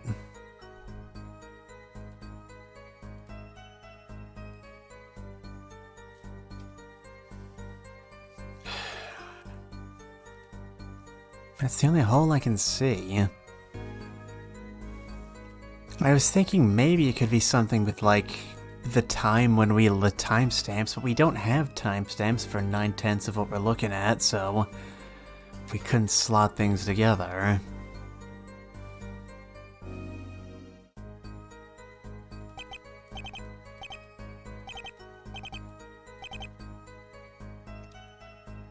Unless...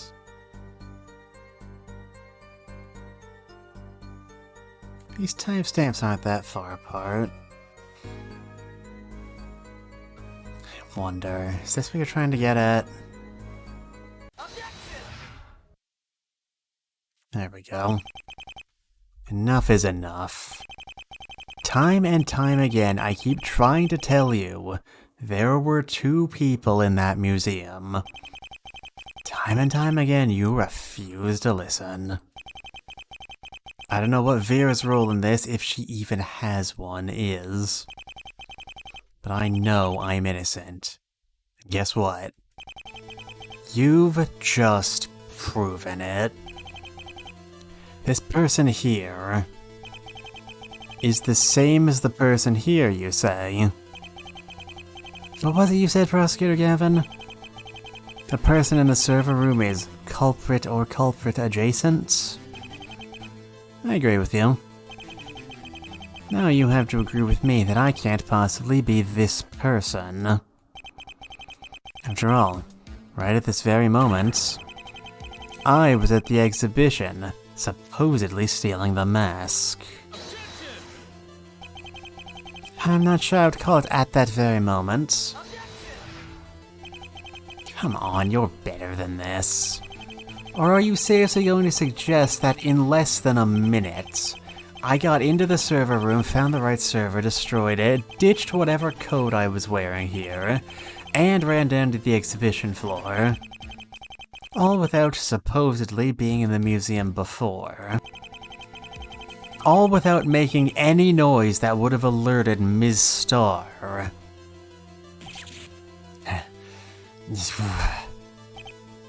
Good. I'm glad we're in agreement.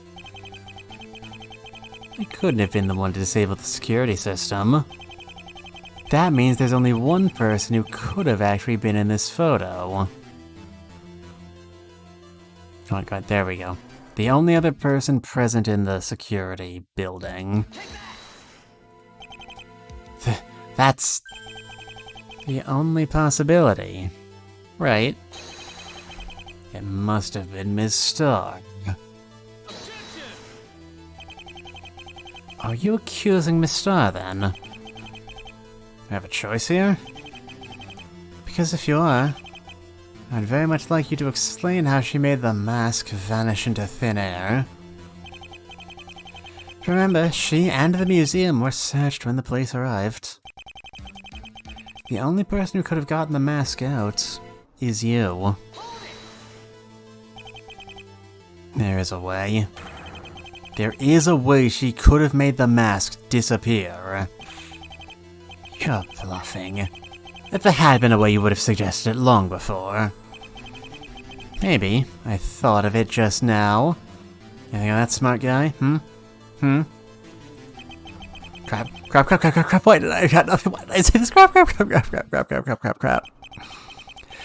Whatever, the only way out is through. Right? Because anything changes, there really no way for Star to have finished hitting the mask. There has to be something I can suggest. Anything. I don't know what's going on here, but this stupid photo proves she was involved somehow. Think. We're all ears, Mr. Wright. How did Miss Starr make the mask disappear from the museum? Well, you see, Your Honor, that's a very good question.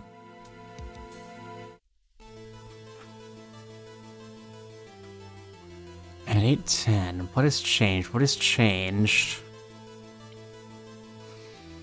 What has changed? So we were in this photo at 9:23.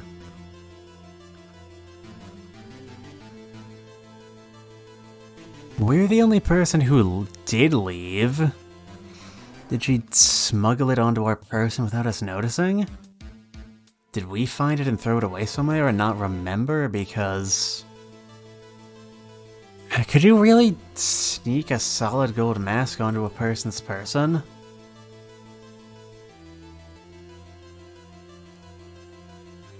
I don't see how anything else here suggests anything.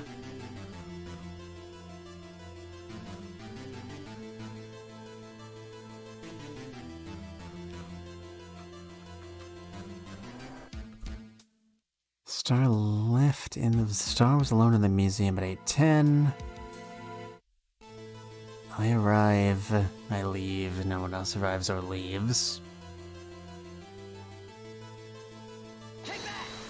That's not it. This is how she made the mask disappear, Your Honor. Just as suspected. A total bluff. Not so fast. This does, in fact, explain everything. Just, you know, like the final season of Lost explains everything. I only had time to fit in the important stuff in my reasoning. You can figure out the rest yourselves. How about you assume we're stupid and explain it to us? Oh, way ahead of you on that one. I mean... Okay, yeah, no, I deserve that. Think. Has anything changed? I don't see how anything has changed. We were kind of accusing her before this by sheer process of elimination.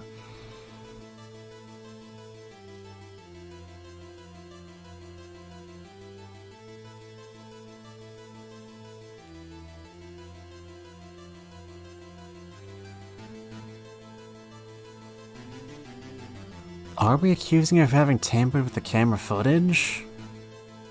I mean, I guess that's technically a thing now. No. Nope. It's not it.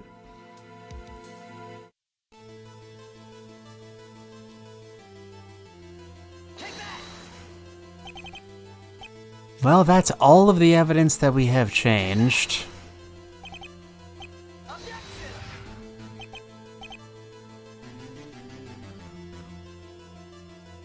I said the alarm's weight-based, so I thought they would be able to replace the mask with something that weighs similarly or something. No, it's on a computer pedestal.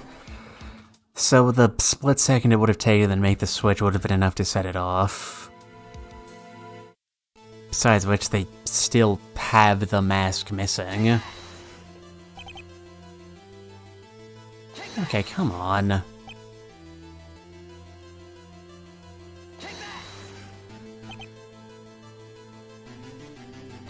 Boy, I sure do love this.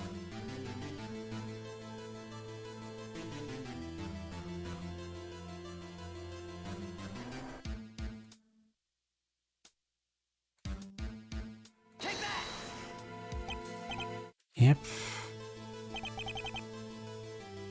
Okay, that's mean. Yeah, you can't do that in just a random... That's not it. This doesn't even make sense.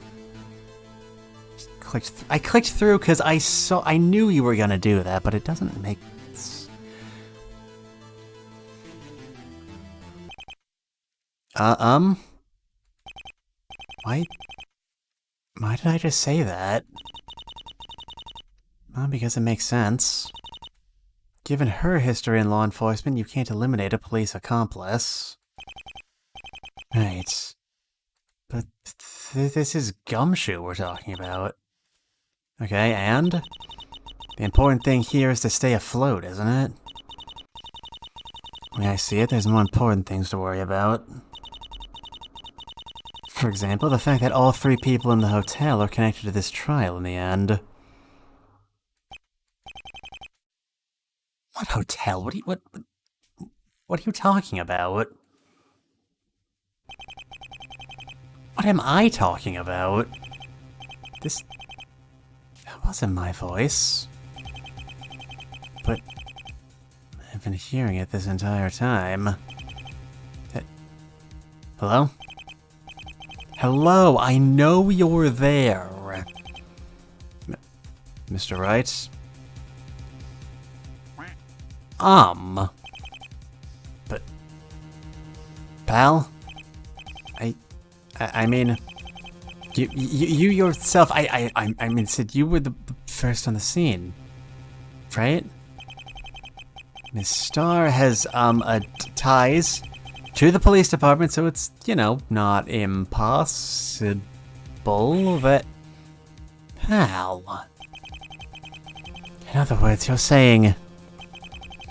The 2 had planned the heist together? Head Shoe was the first to get to the scene, and the mask was immediately passed to him? Explaining why it wasn't found in any of the searches or on Star's person.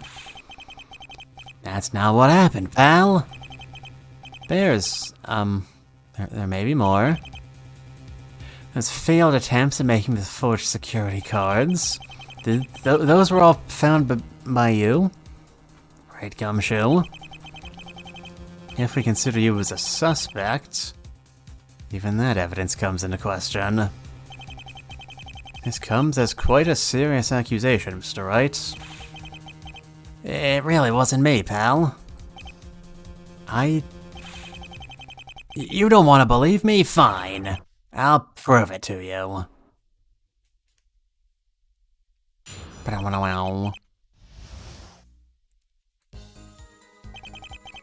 First off, why would I even steal the mask? I'm a detective.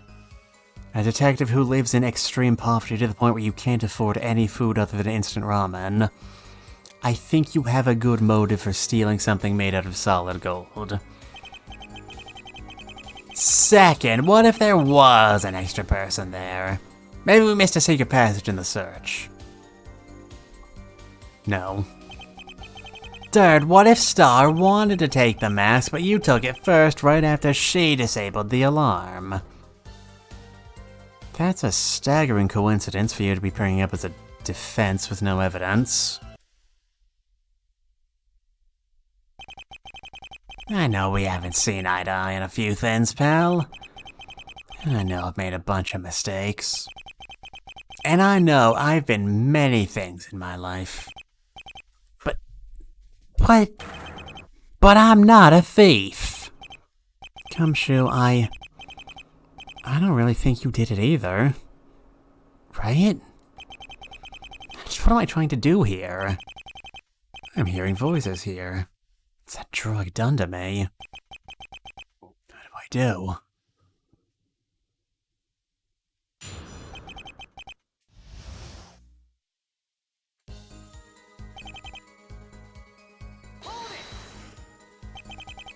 In other words, you want me to prove your motive.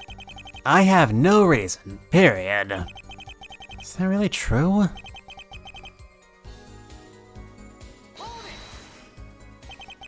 Bit of an odd direction to take the argument in. I'm forced to agree. Why on earth would a museum have a secret passage? What if they knew there was a secret message on the back of their copy of the Declaration of Independence? It's not impossible. Renovations can cover up some entrances and exits. Maybe in the past the museum was a medieval castle with secret passages to lead the king away. We're in America, though. That wasn't really a thing. How could you say that for sure? It's a reasonable argument. No, it isn't.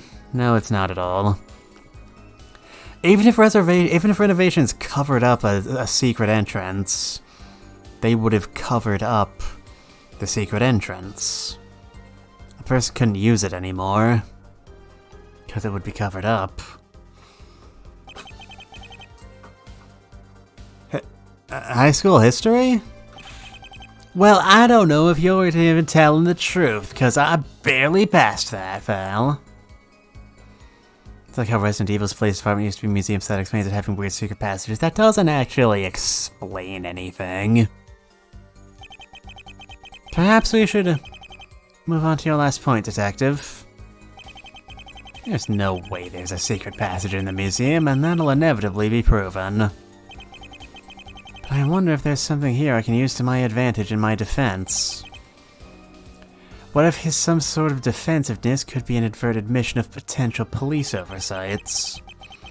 Then, what if Star wanted you to take the mask, but you took it first right after she disabled the alarm? Just to see if I've understood you correctly. You're saying me and Mrs. Starr both wanted to steal the mask, but we're working independently. Her plan involved taking out the security before stealing it. But while she was doing that, unbeknownst to her, I stole the mask myself. Exactly. That's why I have nothing to do with any of this, right? Out of all 3 points, I would agree this is the one holding the most reason, Hairshoe. No, thanks, pal. Something tells me, however, that Herr Wright is not entirely convinced by it. Just give me a moment to think here. 3 core arguments. 3 lines of attack. It's horrible to say it like that. Attack. Gumshoe's competence has always been questionable at best, but even so... Would he really become a thief? Damn it. I hate this. Alright, can I make this argument? It seems obvious enough. Alright, I can. Honestly, we've been in this case for a while now, and I still don't understand why this awful-looking mask is valuable. Would you steal that Dr. Midori? I definitely wouldn't. That thing might be cursed for all I know. Hey, first of all, that mask's image was cropped directly off of the cover of an Edogawa Rampo novel, so show some goddamn respect. Secondly, it was worn by a famous gentleman thief 100 years ago. It's got loads of historical value. Third off, it's made out of solid gold, you clown. Just put it in the fire if it bothers you that badly. It'll still be valuable when it's done. This feels wrong. Not making the point will feel even worse. He's my friend. And if he's innocent, he'll be able to prove it eventually. He brought up a point. There is a counter-argument to that point. Otherwise, you know you'll always see yourself as an idiot. I just need some more time to think of something better. Then buy it. Right now. You are a detective. One that's taken several pay cuts over the years and a recent demotion. Being in art and antiques is not a demotion. Sure, the pay's lower, but I'm a married man with a kid on the way. But the pay's still lower. And it's precisely because you need money to support that family that you'd have an incentive to steal the mask. With your knowledge of working in the art division, you would have known how to sell it. Nah.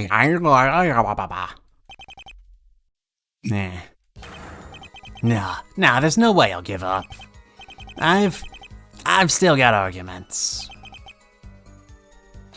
We just went over this. This argument is prejudiced against poverty. This argument is a realistic acknowledgement of the social forces that make crime a thing that exists in the first place.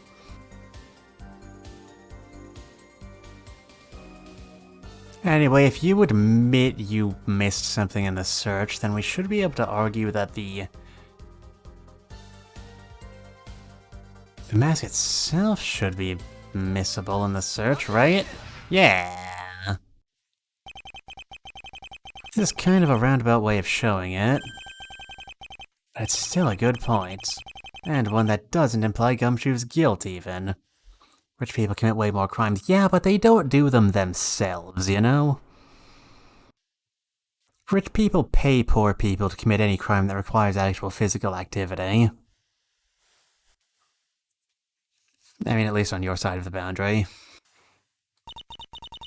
And also a total mistake. Showing his guilt is exactly what you should be driving towards. Don't muddy the waters here. He didn't do it. I'm sure of it. There's a better way. It's not going to work. But by all means. So, you're admitting that your search of the museum wasn't definitive. I mean, I'd imagine a whole crew of police investigators would be able to spot a secret passage. I mean, there's a reason why they're called secret, but, I guess that would imply the search wasn't that definitive, yeah. I'm afraid I don't really subscribe to the secret passages idea. But by admitting that, you admit there's a chance the mask is still in the museum and could be hidden. If it is, it's entirely possible that Miss Starr acted alone. Hey, yeah! Oh no. I'm afraid I can't accept that, Detective. There's been plenty of time for the museum to be searched by now. The mask wasn't found, and there are no secret passages. End of story. No, there's no way I'm still not giving up. Alright, third attack. Now,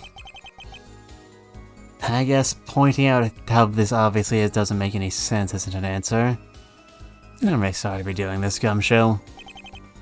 You don't look sorry at all. Hey, don't look at me like that. Just, look, I have some evidence, okay? Yeah, evidence. That evidence right there. Yeah, this evidence. Right here. Right there. Right here. You mean the evidence that shows you did it? Yeah. You almost got me. Oh, clever bitch. I almost did, didn't I? You almost did, you little rascal.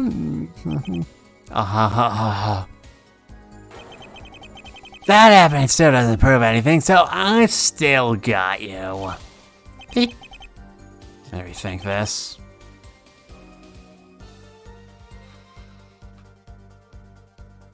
What if Star wanted to take the mask, then how would she have escaped? There we go. It's his strongest point, and the argument you're making isn't up to par, is it? I don't want to make the point anyway. This is Gumshoe for crying out loud. Damn it, I gotta think. You say that like other people you know haven't let you down or betrayed you. How far should I go down your memory lane here, Phoenix? Dahlia, Vanguard, Zach, Kristoff? They are not Gumshoe. You saw them as someone other than who they really were once. That's how deception works, Phoenix. I'm afraid I can't agree with that idea. Dolinik, thank you for following the channel. I'm certainly suspicious enough to warrant it. Welcome to Ace Attorney Fangame Showcase. Gumshoe may or may not be a criminal. Your argument explains why the mask wasn't found, sure. But even in that hypothetical scenario, you can't claim that's what happened. Not without subscribing to the part of my theory where you're involved. But the whole point of my argument is that I'm not involved, pal? Pal? Buddy? I'm aware, but think about it. In your scenario, what would have happened if I hadn't been there? Miss Star steals the mask, and then what? Like and subscribe to Secret Passage Theories today. Yep. Like and subscribe for more Nox-violating nonsense. Big money, big prizes. I love it. Miss Star steals the mask, and then what? She can't get it out of the museum because of the cameras surrounding it. It's the same problem. And the only way out of it, without implicating herself, is if she'd passed it to someone. If it was a normal visitor or an employee, they would have come under suspicion. The moment the mask disappeared. But if it were someone who would have naturally shown up after the mask was stolen, and hid it on themselves without anyone noticing, Miss Star would have been in the clear, because there would have been no way for her to hide it. But it doesn't have to be me. It could have been someone else in the department, right? You were the first one to show up on the scene. So what? Maybe someone else was supposed to show up. When she realized you stole the mask, maybe she called them off from showing up. Well, Prosecutor Gavin, is there any proof of such a communication happening? Not to my knowledge, no. Of course, if the accomplice is part of the investigative team, they could have removed that proof. But debating on a proof that might have existed is a waste of time. We can only work with what we have. And what we have is nothing. Nothing to suggest that Miss Star stopped the arrival of her inevitable accomplice. What if I was just faster to the scene? I seem to remember you saying you were first on the scene by a considerable amount. Her accomplice shouldn't have lagged that far behind. Unless that accomplice was you.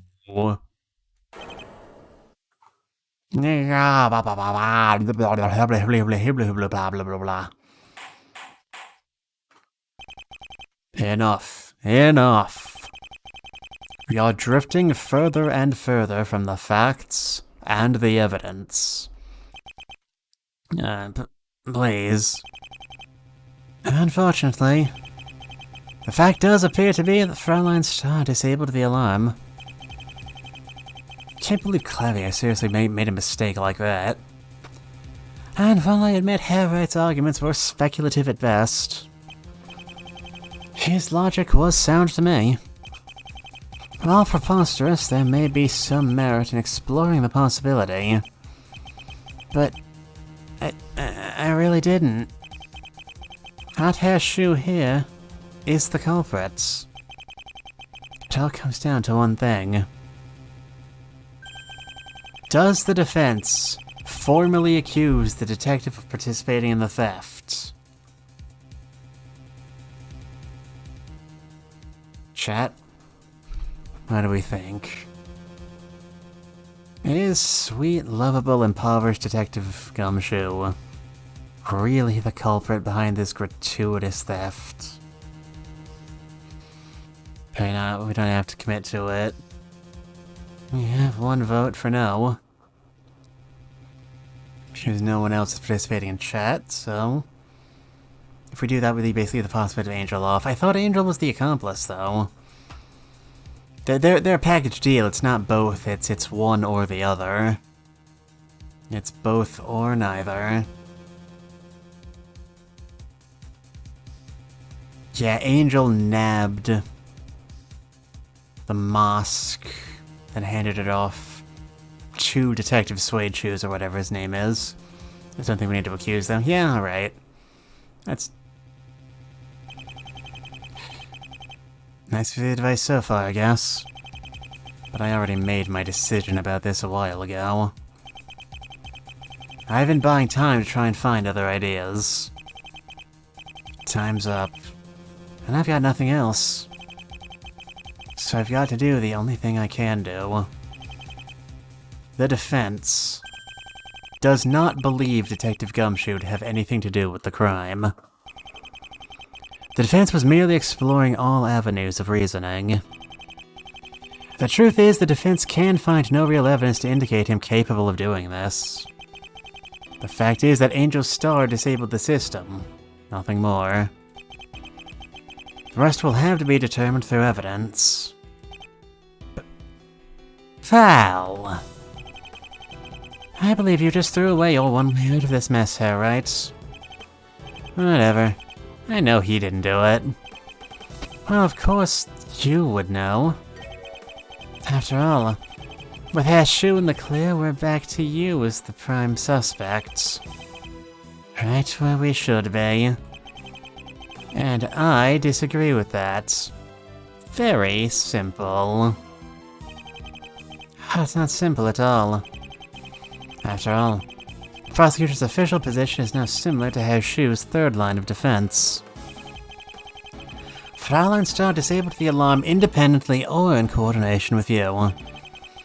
But the person who took the mask is you.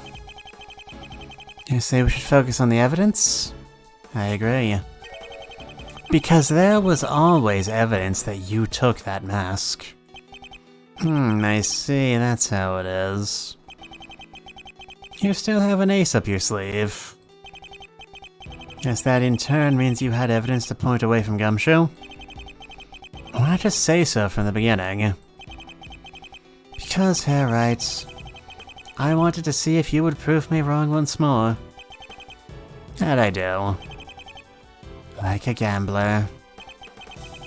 Even so, your gambles did not entangle an innocent person. That counts for something.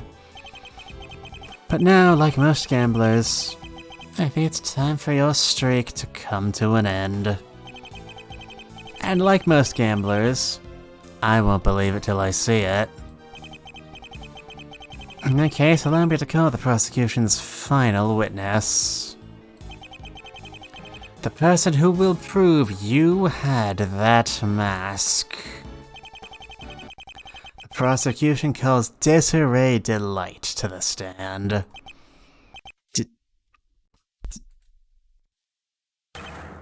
What?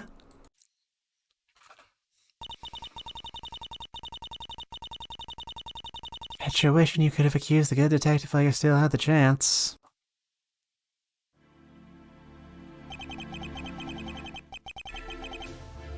Witness, your name and occupation, if you'd be so kind.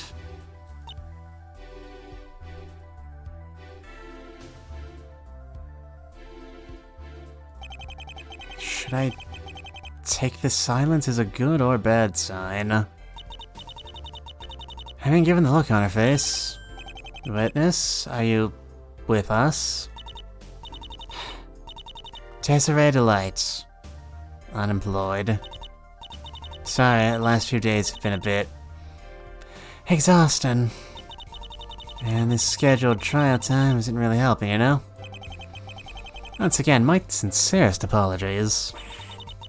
Well, if you really want to apologize, you can start by telling me where Ronnie is.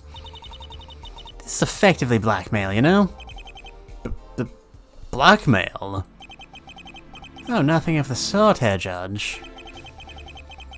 Fräulein Delette's priorities seem to be slightly misplaced at the moment, that's all. Was her son a thief? It was her husband. Let's not accuse her of anything untoward. We haven't proven her to be the thief yet. Let's not escalate beyond that point. But yes, her husband is a masked gentleman thief. We defended him in a previous game. Her husband, you see, is missing. Well, evidently not, since you seem to know where he is. In due time. Given the fact that she seems much more interested to search for him than giving testimony, I had to stretch my own investigative muscles and make it worth a while. You know, if you just tell me, I'll give you your stupid testimony. Haha, I could do that indeed. It's just that I've heard a rumor or two that you tend to run away from law enforcement. One or two rumors. That's not too bad. Look, whatever, I'll testify, but you better keep your end of the deal. There's no way I'll agree to this. The prosecution is clearly putting pressure on the witness. Hey now, Piano Man here aside, I know what I saw. And what I saw was you, Nicky boy. You with that golden mask. But that's not what we agreed to. She isn't allowed to do this. Well, no honor among thieves. I, for one, am shocked and appalled. Look, I'm dealing with a lot right now. I'd appreciate it if you were quiet. I got the panic started setting in at some point. Also, you're hearing an unknown voice in your head. Shouldn't that be your priority? Please, Fraulein, tell us what you saw. And for what it's worth, I am sorry. Huh? Your testimony, if you would. No. Alright. A low point. Yeah, this is low for someone, alright. I was about 10:30 p.m. I was down in the lobby of the Parkview Avenue Hotel having a drink. And who did I see walk in but my old buddy Nicky boy? I tried calling out to him, but he was totally distracted. Didn't even look my way. He was carrying something in his hands. Gold mask you're all after. He totally had it. Maybe we'll have to argue that her testimony is a lie and the prosecution forced her to make it up? I don't think that's a thing we can argue. Like, we gotta stick with the evidence, and she's telling us this with a smile on her face, whatever else. We might make that argument eventually, but we do have to actually question it first. There. All done. That wasn't so hard, was it? And the person you saw was definitely Mr. Wright. No doubt about it. Had the beanie and everything. You know the beanie covers my head. If you didn't see my trademark spikes, can you be sure it was me? No, don't sell yourself short, Nicky boy. You got one of those memorable faces. But hey, you don't believe me. How about I just prove it to you? Prove it to me. As you were walking past the lobby, you dropped something. I've still got it. This is yours, right? I actually was wondering where that was. Well, you know. Funny story, I'd actually lost that a few days ago. Once you found it, just before the heist, only to lose it again right after. You should take better care of your things here, right? Not what I said. What you did say was that it totally was yours. Nice work! They now have actual evidence to back up her claim, and you have nothing. Good going, Phoenix. Truly, you are the salt of the earth. And the chicken of the sea. Ah, nothing but the rock. Hope it helps.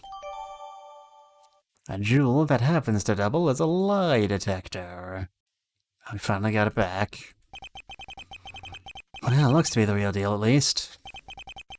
I hope you have a good explanation for this, Mr. Wright. For your sake. Of course, Your Honor. I just have a few questions for the witness first. Just that I can't ask most of them. The hell, Desiree? Thought we were friends. Why would you even do this? The point was to convince me, not the court. Why should I trust your word? This can only ever land me in jail and nothing else. I'm confused about something. The theft occurred around 8 a.m., right? Desiree just said that she saw Phoenix at around 10. From what I recall, Phoenix took Nemesis around 1 to 2, which would be around when he left the bar. Wouldn't that mean that all these events happened past the time where the pill makes you forget things? I'm pretty sure the first trial was at 1 a.m. Some things don't fit. Okay, hold on. 6 hours. Phoenix checks into the hotel. There you are. At 8 p.m. p.m., not a.m. Phoenix checks into the hotel at 8 p.m., having decided he would do so immediately after popping the pills. It was only a few minutes' walk to the hotel, I remember that much. 8:10, Star was alone in the museum. We arrive at 9. 8, 9, 10, 11, 12, 1. If you were right about the trial starting at 1, which honestly I don't remember, there is still an hour we had left over. That's some cause for concern at the very least. Good eye.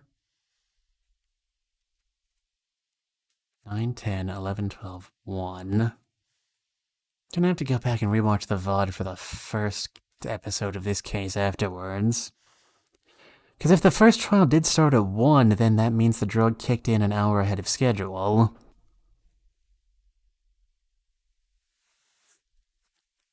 That's extremely fascinating. This is where gambling leads, kids. Ah, quiet. I just need to think here, that's all. What are my options? Do I just come out and reveal everything about the bet now?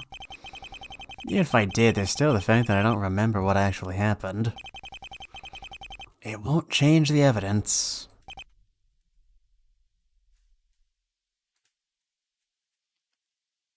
So what will change the evidence, I wonder? At about 10:30 p.m., after the crime, I was in the lobby of the Parkview Avenue Hotel, which is where we stopped off. What are you doing at the hotel? Renting a room? You know what I mean. Past 7 years have been a wild ride, Nicky boy. Ronnie and I move around a lot. We start thinking of having a singular home. Having each other is more than enough. Home is where the heart is, after all. Even if the heart may end up in a jar during an autopsy, it's a nice jar. We do use very nice jars, I must say. I know, not quite what I meant, but respectably true. And you were in the lobby by yourself. Nobody can confirm it.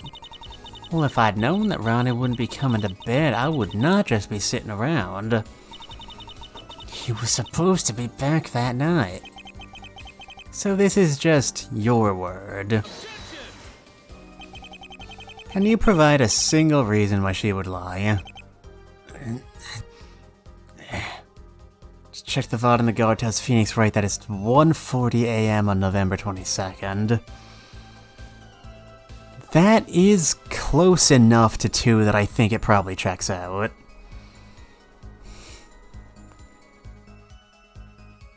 Hotel reservation. Phoenix checks in at 8. Yeah, if we assume their talk before the talk they were in the middle of when the drug kicks in counts. Took a few minutes, then I believe the timeline works out. Assuming that November 22nd date is correct, which would be a total dick move to him. A reason to lie. And if I had that, it'd still be he said, she said. If I want to fight back, I need something definitive here. I suppose we'll have to take Harright's silence as a no. So please, tell us what you saw. That's when we walked in. Isn't this where we walked in? I wouldn't call us old buddies or anything. You helped Rana way back, and I'm grateful for that. Bit of an unexpected career shift, honestly. You didn't seem the type. Even more honestly, you still don't. Guess that explains why you got caught, huh? I didn't steal anything. And I'll pretend to believe you, okay? For the sake of your testimony, I would prefer it if you didn't pretend. No, you were the man. Tough break, Nicky boy. And what did you do when you saw Harright? I tried calling out to him, but he didn't even look at ya. How could you be sure it was me if I never looked your way? It's an expression, Nicky boy. The lobby was well lit enough for me to see your face plenty of times. And well lit enough to see what you were carrying along. And what would that be, Fraudolite? He was carrying something in his old hands. The gold mask you're all after. He totally has it. And yet the police didn't find it when they caught me at the hotel. Interesting. Not buying any of this. To be fair, you're the last person that needs to buy any of it here, right? First problem, why would I be dumb enough to carry the thing around openly? These are questions of character and your competence as a criminal.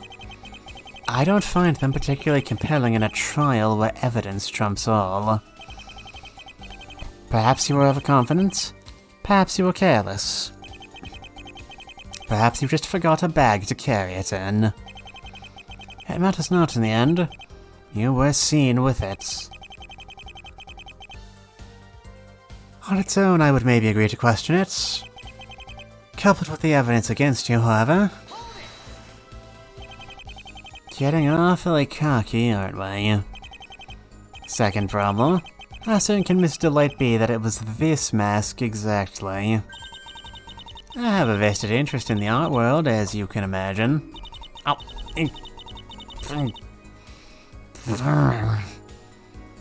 Yeah, I'm trying to focus here. A person is maybe potentially dead on a level above us. Mask is worth a reasonable sum to the rep buyer. As far as security goes, not much of a thrill though. Huh. I wonder why you'd mention something like that. I think the box didn't make it sound. Oh god, everything hurts. Why? Why do you keep doing that?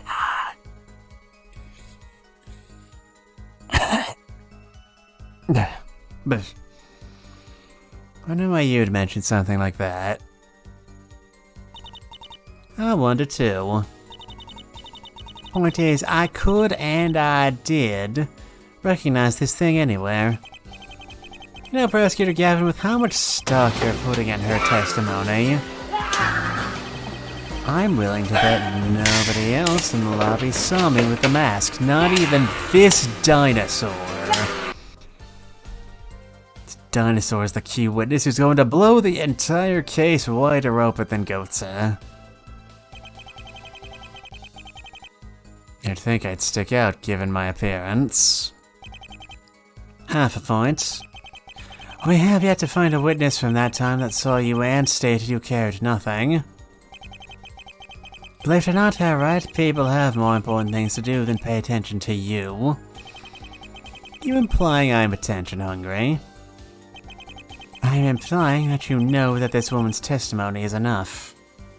Besides which, I'm the one who people are attention hungry for, right?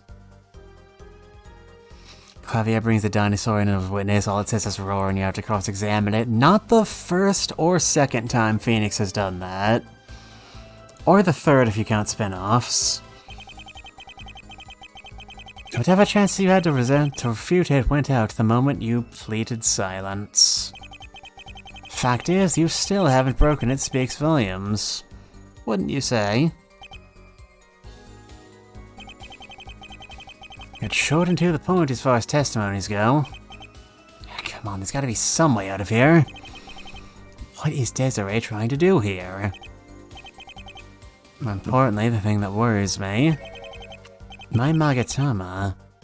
It's not reacting. Is that even possible, given that... Is this the game with the clown girl? Nia, I'm going to throw you out on... I'm cool. I'm cool. I'm cool, I'm calm, I'm okay. This is the franchise of the game with the clown girl, yes.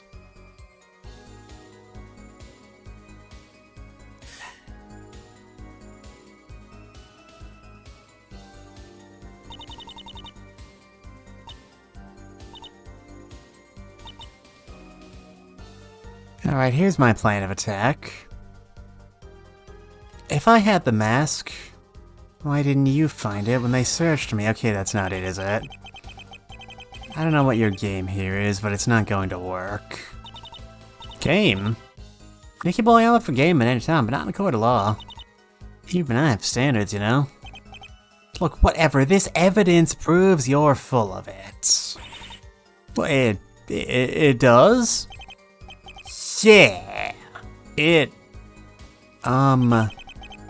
totally, like, decisive and stuff. A true battle cry if ever I've heard one.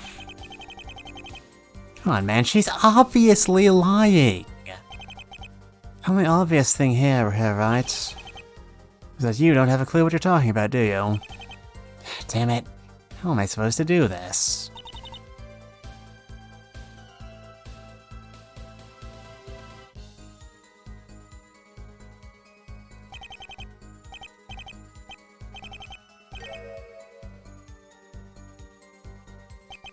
Currently missing.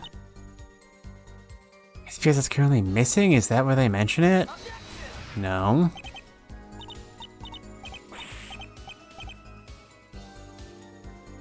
What is the issue here?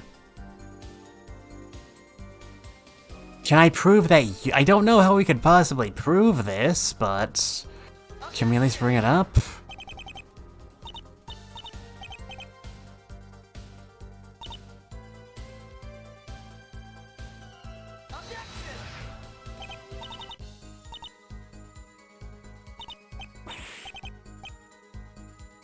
Yeah. Doesn't the Magatama only react when someone is holding back information? Doesn't seem like we need to use it here.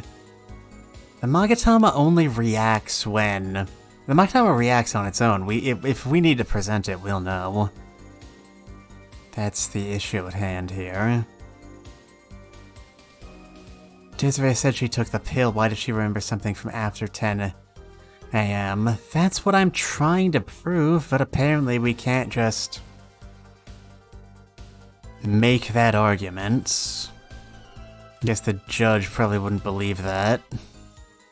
Which, I mean, so, you know, fair.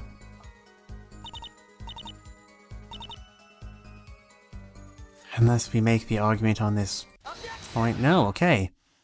Apparently we can just make that. Apparently I sure hope the judge buys this. I sure hope she doesn't just say we're lying. That isn't possible. This whole testimony makes no sense. She can't possibly remember any of this. You took the Nemesine around 7:30. 10 p.m. is well in the 6-hour range. And yet, the Magatama isn't reacting. Not to a single word. Implying this is the truth. What she believes to be the truth, at any rate. Maybe they pulled the old switcheroo? Maybe this isn't your precious magical lie detector? No, this is the real deal, I'm sure of it. Okay, don't even consider it. Guess this is an impossible testimony, then. I just need to think this through.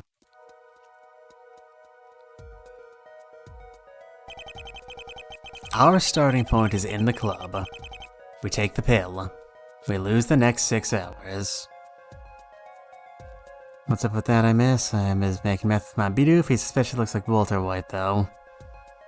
So yeah, see, I think your Bidoof might actually just be Walter White in a fursuit.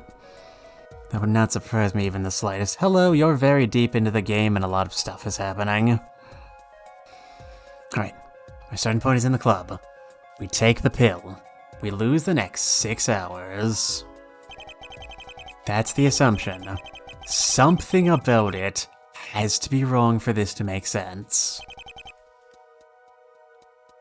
Which person's timeline here has to be wrong?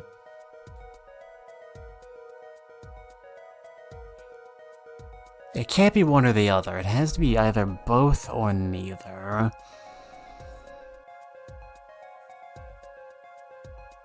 It has to be either both or neither. Both would make more sense, seeing as though something is obviously wrong.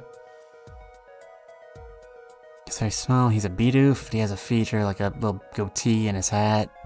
It's like Jesse, who's a Raichu. Jesse! Jesse, we need to win the Pokemon League, Jesse! There, that's your Breaking Bad joke. I did it, are you all proud of me? Anyway, I think it might be both. Mine can't be wrong, I took the pill and 6 hours later my memories were gone. That at least has to be true, right? Gotta think. Alright, I guess that makes sense. So neither of them? Something has to be wrong here, otherwise the contradiction in Desiree's test... Okay, what are we talking about? That's right. Alright, fine, ask us stupid questions. Really as a puzzle. See, this is what I'm not crazy about with like a lot of Dwam's like interactive cases. It's got no respect for concepts like difficulty curves. Like in an actual Ace Attorney game, that never would have been phrased as a question if it were meant to be that obvious this late in the case.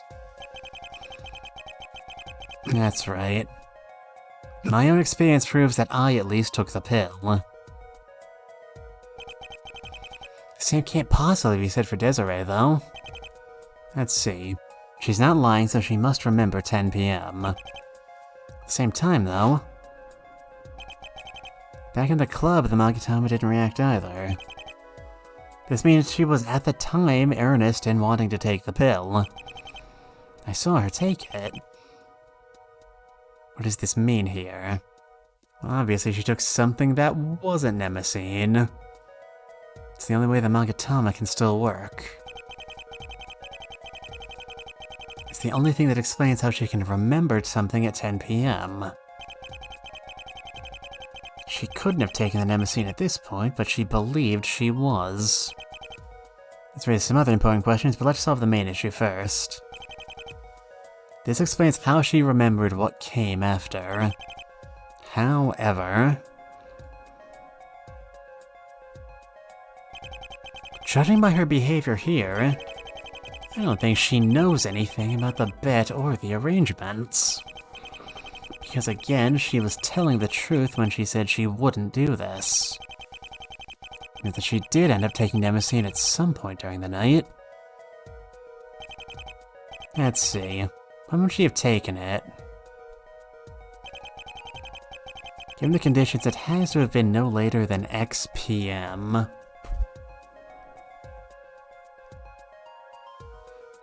Alright, if she remembers... She remembers something that happened at 7:30. And she must have taken it at most 7:30 minus 6. I'm not stalling for time because I'm really bad at single-digit addition.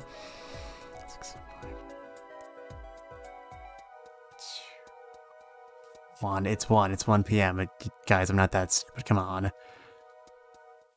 No later than 1:30 p.m. No, I don't think that checks out given the timeline. Let's try to remember 10 p.m. Damn it, no. Okay, if we met at 10... Would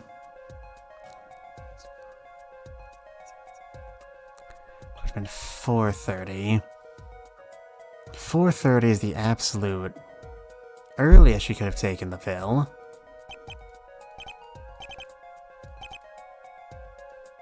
Yeah, I believe you, I'm not smart enough to understand this game, I'm just smart enough to make meth.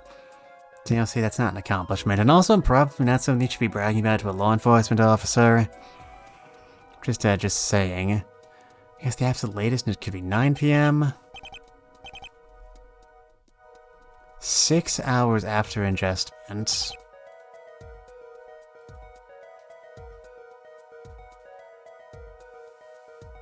Do I just need to input the number?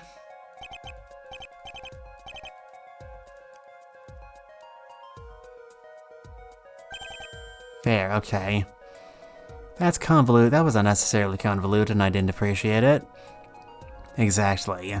No later than 4 p.m. So what is here doing? Hope you have fun to stream. See you next time. She would have understood at this game. It's just there's a lot of information at this point. It's not even a lot of information. I had the right answer. They just were being unnecessarily anal retentive about how I input it. This is why the actual Ace Attorney games never use keyboard inputs. In other words, Desiree takes a pill before the meeting but fails to take it during the meeting. She forgets about the meeting but is mentally around to remember things from 10 p.m. onward. This is where we get to the other question this raises up. I doubt when I was blushing for a really long time. That was a misclick that I couldn't see because your window is covering my face. This is a browser game, so I do need to keep the window decently lowered so it's covering most of the screen. Didn't Desiree knowingly take the pill earlier? No, she couldn't have. Taking it knowingly would have meant that she knew she couldn't remember the bet. If she doesn't remember the bet, she can't hold up her end of the bargain. And if she knows that, she's a liar, and that's where my Magatama would have come in. You are really milking this gem, you know. Please stop talking about milking gems. Gems don't even produce milk, you silly Billy. All that taken into account, it implies that someone had likely drugged her without her knowing. Given that she doesn't seem to remember the bet, it would seem like she got, or was given, the idea for it in the 6 hours she had. And as soon as the idea was there, she went to act on it. If I had to pick between those two options, I would go with she was given the idea. What happened in the club itself says a lot. How did she end up not taking the pill with me? I saw her do it. She gave me the pill I ended up taking. If someone was manipulating her, how did they engineer for this to happen? She had a few pills, it was a random choice between them. Did one of them just not work? If she took that one, it's just as likely it could have been given to me. Therefore, all the pills were fake. We were given mnemosynes some other way at some other time. None of the pills were actually mnemosine. Which means, what I took was a mnemosine. But I still ended up losing 6 hours. think I'm finally starting to get the threads of what's going on. I just need to go a little farther. The time frame matches. I ended up losing 6 hours. But what do you know, Tommy? I'll take a break so you can make your investments.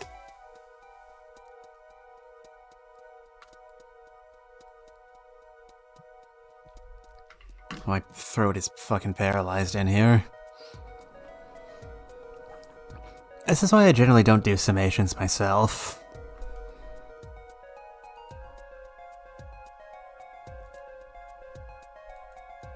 So, we lost our memory.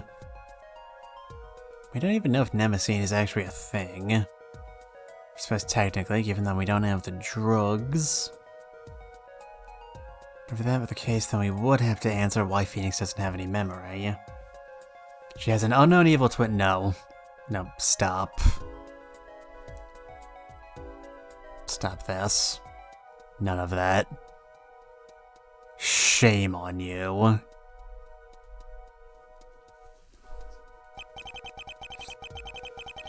So, I had to have taken it at the club without realizing it.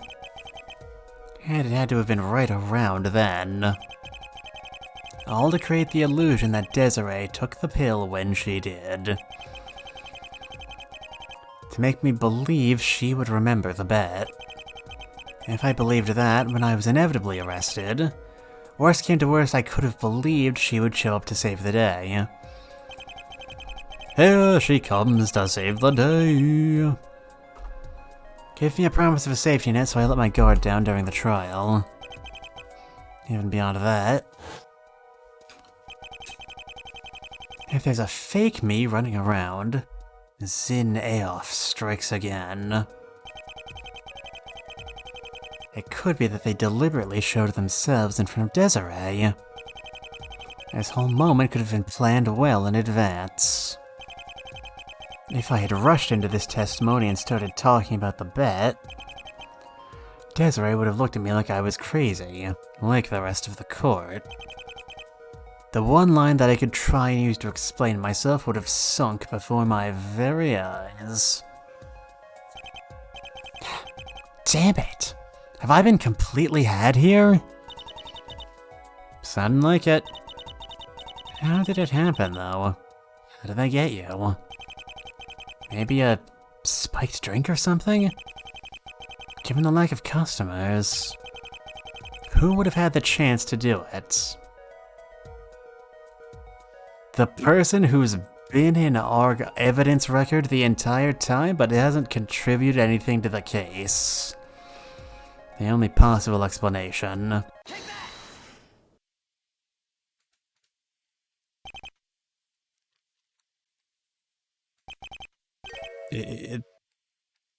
Is he okay? Did he object? He hasn't said a word. I believe we are on the cusp of one of Herright's great turnabouts. Hopefully this one won't involve accusing a member of law enforcement or a longtime friend. So, Ms. Delight. You remember what you did before you got down to the hotel lobby, right? Of course I do. I woke up from a nap. A 6-hour nap, perchance.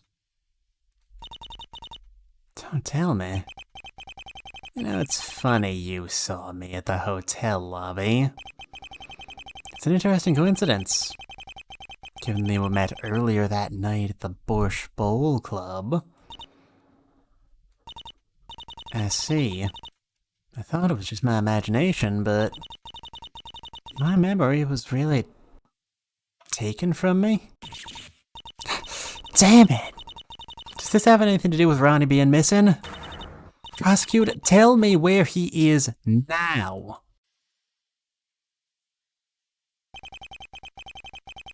I think it's time for you to start being honest with me here, right? I don't know what's going on here, but something tells me you don't either. So, I will now share something with you, and you will share something with me. Otherwise, I don't think we'll ever get anywhere in this case. You just mentioned the Borscht Bowl Club.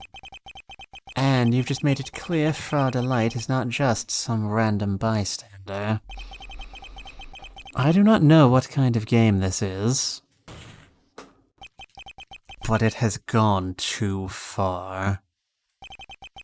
I regret to inform you, Frau Delight, that your husband is dead. His body was found about an hour ago, in the basement of the Borscht Bowl Club. Oh. I'm sorry. I had to get her right to make it relevant to the case. There is no such thing as coincidence. This is a joke, right? What on earth is wrong with you? Why would you tell her like this?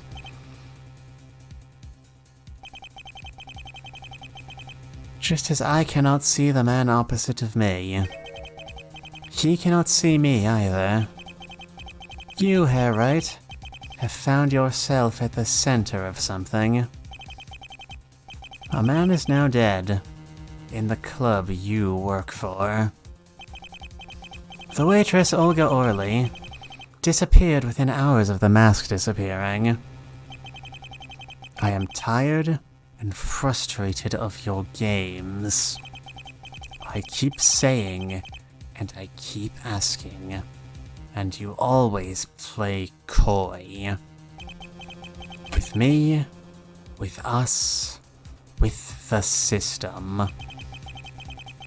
How can we be better and hold people to a standard you don't hold yourself to? How can we trust you if all you do is spend your days lying and cheating in a basement? The first jury trial, and you directly influence the jury's perception of the case. He can't be dead. You're lying. You're the one playing games.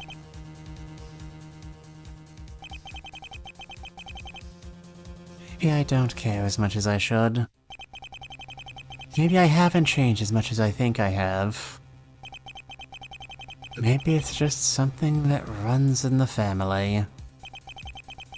Maybe I'm just that annoyed. Clavier. Either way, enough silence. Drop the poker face already, and tell me what you know.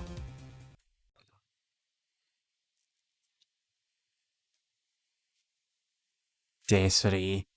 Which means it's the end of the previous day, which means it's the end of... Oh, that's pretty quiet too. Goddamn mother... pissing son of a...